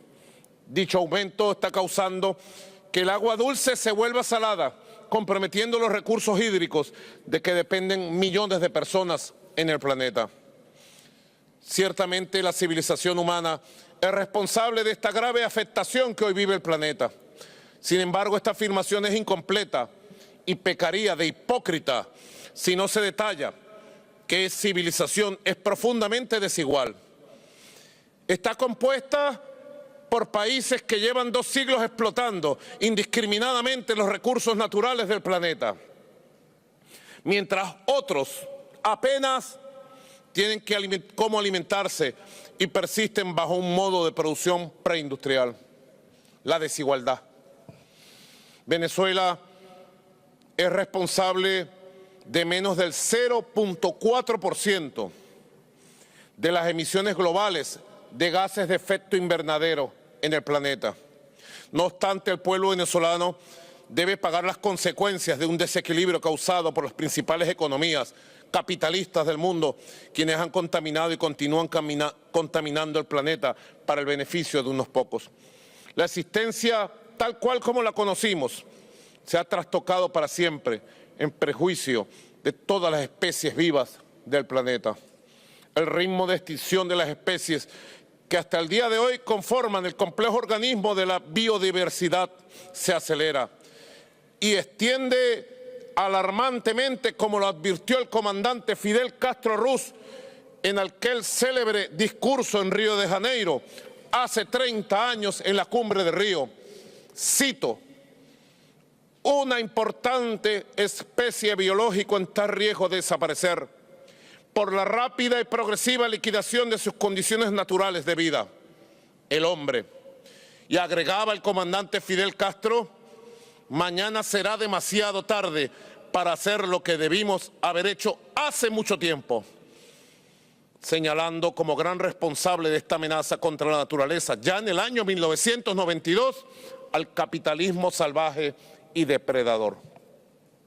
Será inútil, como ha sido hasta ahora, cualquier esfuerzo que emprendamos para paliar las consecuencias de este desastre ambiental, si no tenemos el coraje de reconocer que esa y no otra es la causa del desastre que se avecina.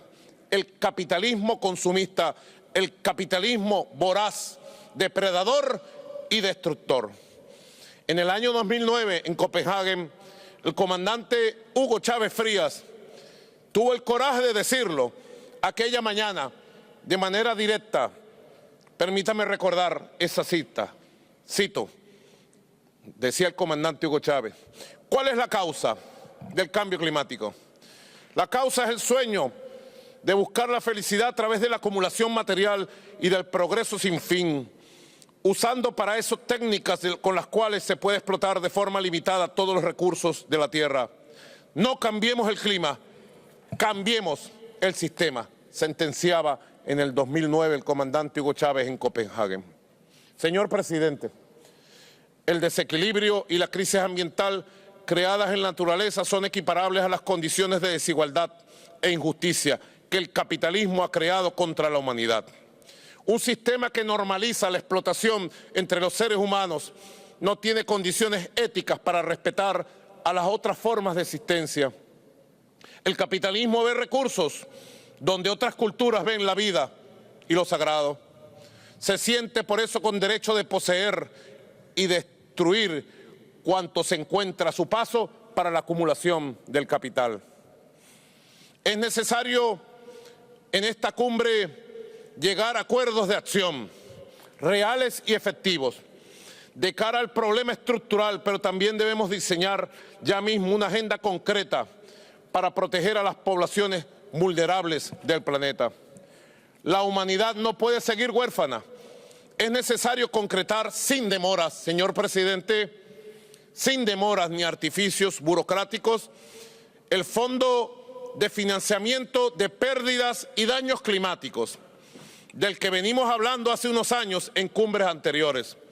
Sobre esta propuesta impostergable debemos trabajar hasta el último detalle, afinando los mecanismos para que el auxilio financiero sea de forma directa, justa, oportuna y expedita, de manera que llegue a los pueblos más afectados la indemnización por los daños ambientales.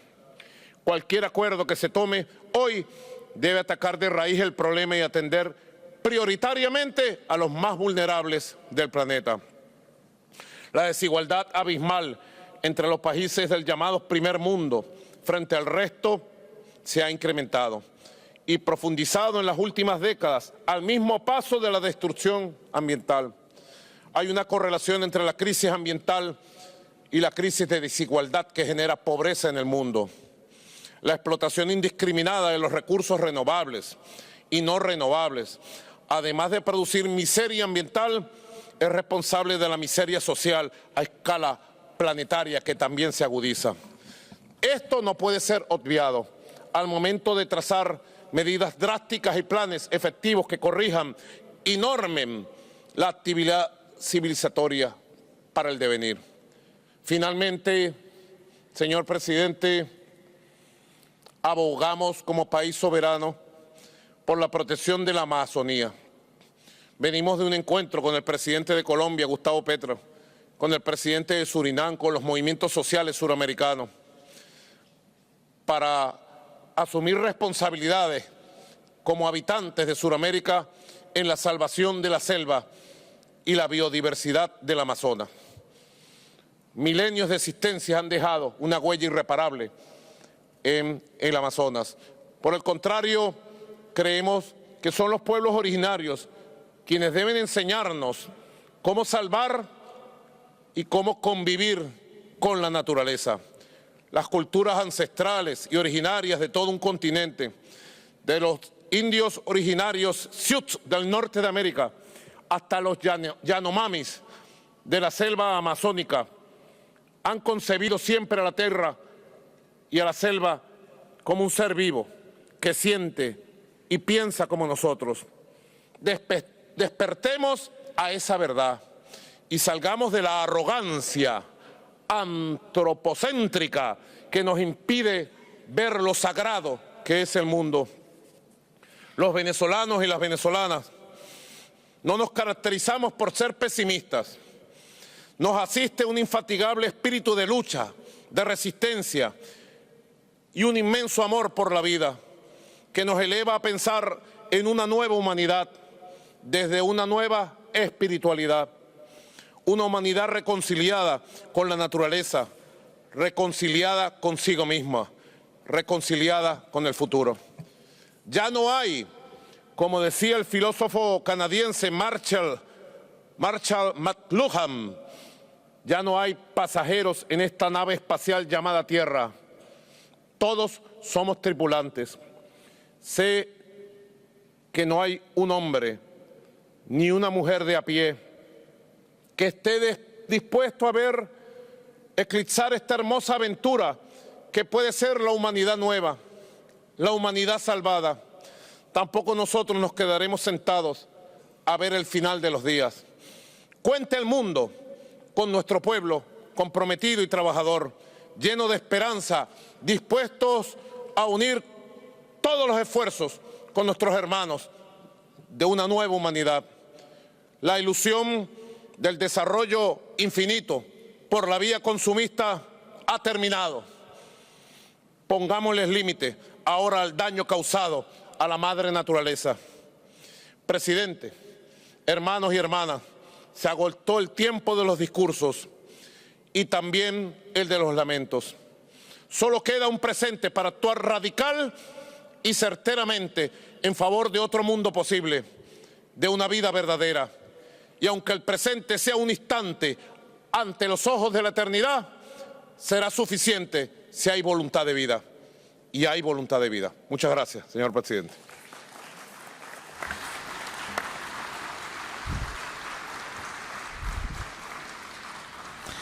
Thank you, Your Excellency, for your statement.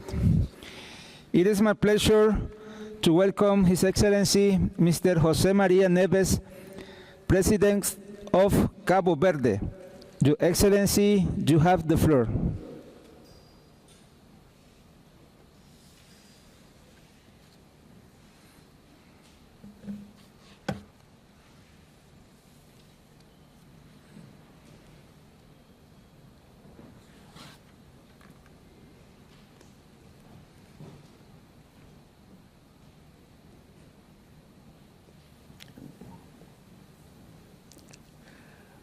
Président, chef d'État et de gouvernement, Mesdames et Messieurs, le changement climatique et leurs conséquences constituent l'une des plus grandes menaces actuelles de l'humanité et notre capacité à les combattre et à les atténuer dépend fortement de la solidarité entre les pays et de la combinaison des efforts déployés dans la recherche de solutions pratiques et efficaces à l'échelle mondiale. Cabo Verde est l'un des pays les plus vulnérables de l'Afrique et du monde, un petit État insulaire en développement avec l'une des plus faibles émissions de gaz à effet de serre par habitant au monde. Cabo Verde contribue peu ou pas du tout au renforcement climatique, mais en raison de ses vulnérabilités, c'est un pays qui a beaucoup souffert des conséquences de ces phénomènes, qui a mis en péril des années de progrès réalisés vers le développement durable du pays. Malheureusement, la sécheresse qui afflige l'archipel sont de plus en plus fréquentes et longues, et nous assistons également à une aggravation de l'intrusion saline et à la détérioration des eaux souterraines, à la dégradation des sols et à la perte de la biodiversité, entre autres. La pandémie de Covid-19 et la crise énergétique associée au changement climatique ont considérablement aggravé les contraintes et les vulnérabilités structurelles du pays. L'aggravation de la dette publique et la détérioration des indicateurs sociaux constituent d'énormes défis pour atteindre les buts préconisés dans les plans nationaux et fixés par les objectifs de développement durable de l'agenda 2030 des Nations Unies. Les pays ont participé activement à la gouvernance régionale et internationale du climat et a signé des conventions et des accords internationaux clés, notamment la Convention cadre des Nations Unies pour le changement climatique, le protocole de Kyoto et l'accord de Paris. Au niveau national, Cabo Verde a adopté la lutte contre le changement climatique et l'atténuation de ses effets en tant que politique de l'État. Les mesures de lutte contre le changement climatique sont incluses dans les principaux programmes et plans de développement stratégique du pays. Les plans stratégiques pour le développement durable, le programme de développement stratégique Cabo Verde Ambition 2030, le plan national d'adaptation et la contribution déterminée au niveau national. Cabo Verde n'a épargné aucun effort pour minimiser les impacts des changements climatiques par des actions planifiées et concrètes. Parmi celles-ci, nous soulignons la mesure visant à réduire les émissions de gaz à effet de serre jusqu'à 35% d'ici 2030, ce qui implique une plus grande pénétration des énergies renouvelables et une circulation à faible émission de carbone grâce à l'introduction des dispositifs d'incitation aux véhicules électriques, en particulier dans le secteur des transports publics. Pour une gouvernance climatique efficace, les pays comptent sur le soutien des principaux partenaires au développement et espèrent pouvoir accéder plus facilement aux fonds mis en place à cet effet. Pour les petits États insulaires en développement, tels que Cap-Vert, il est vital qu'ils puissent accéder aux financements mondiaux. Pour la mise en œuvre de la contribution déterminée au niveau national, par exemple, le Cap-Vert doit mobiliser environ 2 milliards d'euros au cours de 10 prochaines années.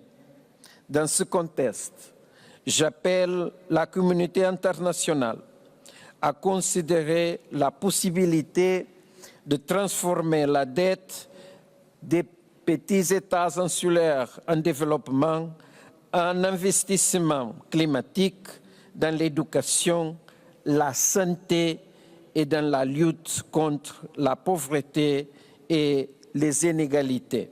Merci beaucoup pour votre attention.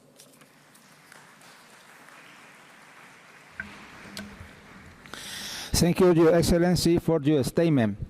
It is my pleasure to welcome His Excellency Mr. George Mani Wee, President of Liberia. Your Excellency, you have the floor.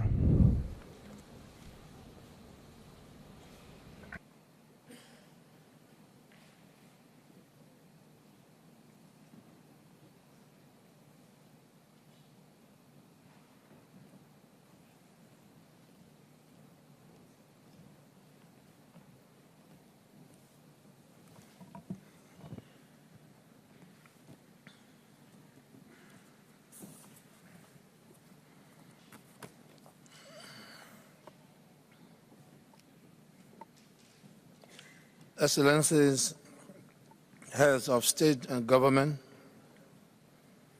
Her Excellency Madam Claire Mariwia, First Lady of the Republic of Liberia, Your Excellency Mr. Antonio Guterres, Secretary General of the United Nations, the President of the 27th United Nations Climate Change Conference, heads of international organizations, distinguished delegates, ladies and gentlemen.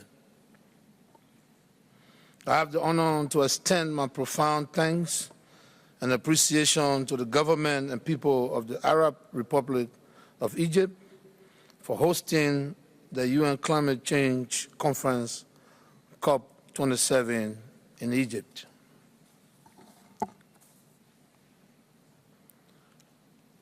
When we attended COP26 1 year ago in Glasgow, Scotland, our world was just beginning to emerge from the negative impact of the COVID-19 pandemic.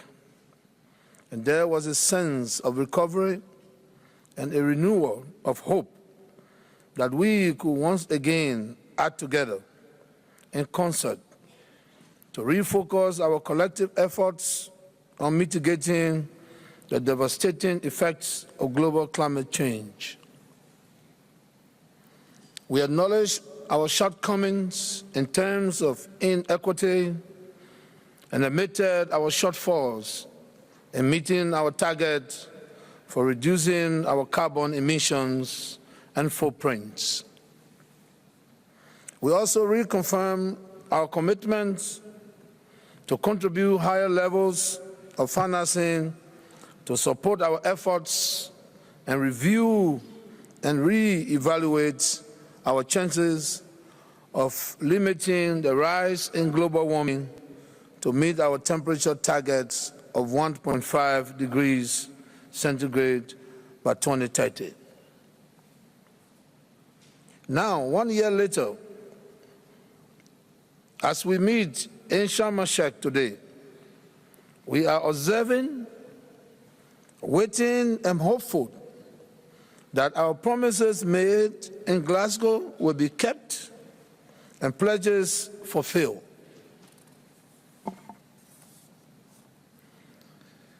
We are also saddened to note that inequity and imbalance still remain between high and low emitters in the climate change architecture, and that the financial flows within still remains disproportionate and unfair to low-emitting countries, especially those with significant carbon capture capability, who are expected to reserve their forests without commensurate benefits to their populations. So, as we assemble here once again to find a pragmatic and productive way forward, let us do so with renewed dedication, commitment, and sincerity, so that we harness our collective strength to develop lasting solutions that will save our world, not only for ourselves, but for generations yet unborn. Let us stand by the decisions and commitment we make at this COP27 conference here in Egypt to avert a global catastrophe. Ladies and gentlemen, together we can implement and make our one world a better place. I thank you.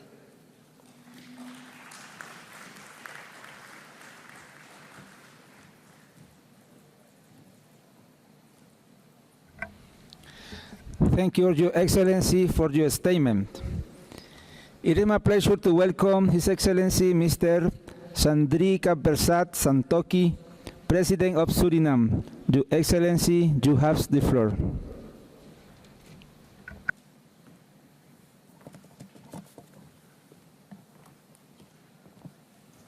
Thank you, Mr. Chair. distinguished chair, members of the head table, leaders of the world, ladies and gentlemen. 1 year passed since COP26. Today, we are all more aware that concrete actions are needed now. Instead of more pledges, talks, and promises for the future. We are living the horrors of climate change, and yet we see no significant actions to live up to the Paris Agreement. Mr. Chair, I'm standing here as president of a small nation, but also as a representative of a very small group of countries, a group of only 3 countries in the world that are still carbon negative. My country, Suriname, is also part of a larger grouping of 11 high forest and low deforestation countries and part of the Amazon forest. Our nation is also part of the grouping of 51 small island developing and low-lying coastal states. Suriname's contribution to global emission is 0.01%, and we are net carbon sink. We are, in fact, carbon negative. Mr. Chair, despite this, we are highly vulnerable to climate impacts. My country has a low-lying vulnerable coast that is threatened due to the sea level rise, and has taken bold decisions to prepare itself. We have created a strong institutional and policy framework with a national climate change policy, strategy and action plan, a national adaptation plan, and sectoral policies that give high priority to climate objectives. With assistance from the IDB, we have transformed our NDC into investment plan with an estimated $700 million in climate change investments. Mr. Chair, Suriname is ready for a full implementation of its NDCs to deliver the results we promise and to protect ourselves from the ravages of sea level rise. Suriname has committed to protect our mangrove forests from our limited state budget. Next year, Mr. Chair, we'll sign our first national climate agreement that will show our strong commitment to maintain our forests, to prioritize clean energy, and to promote the integration of climate mitigation and adaptations actions. We are building our national technical capacity and expertise with support of international organizations to be effective in preparation, design, and implementation. Mr. Chair, our energy supply is already for 50% renewable, and we are adding more. Mr. Chair, in the wider Caribbean, many of us almost daily have to address climate change occurrences through external borrowing because we lack the resources. That's why we need support now to include loss and damage as a third pillar in the climate financing structure. Once these funds become available, we also need to simplify the procedures for access to climate finance and to make appreciable condition period more efficient and effective. We cannot wait years to receive climate finance.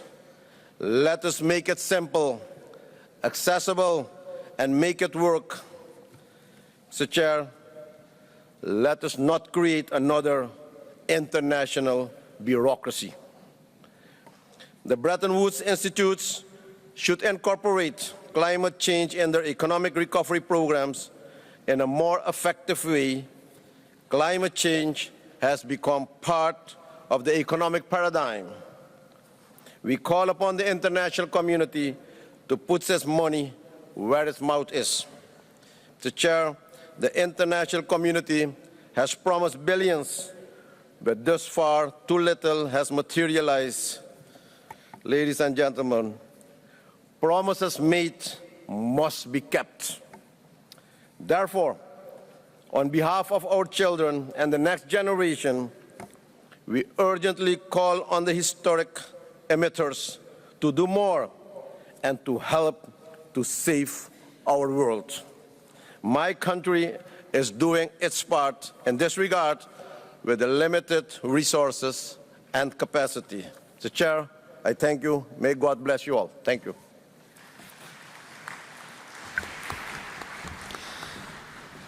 Thank you, Your Excellency, for your statement. It's my pleasure to welcome His Excellency Mr. Antonio Acosta,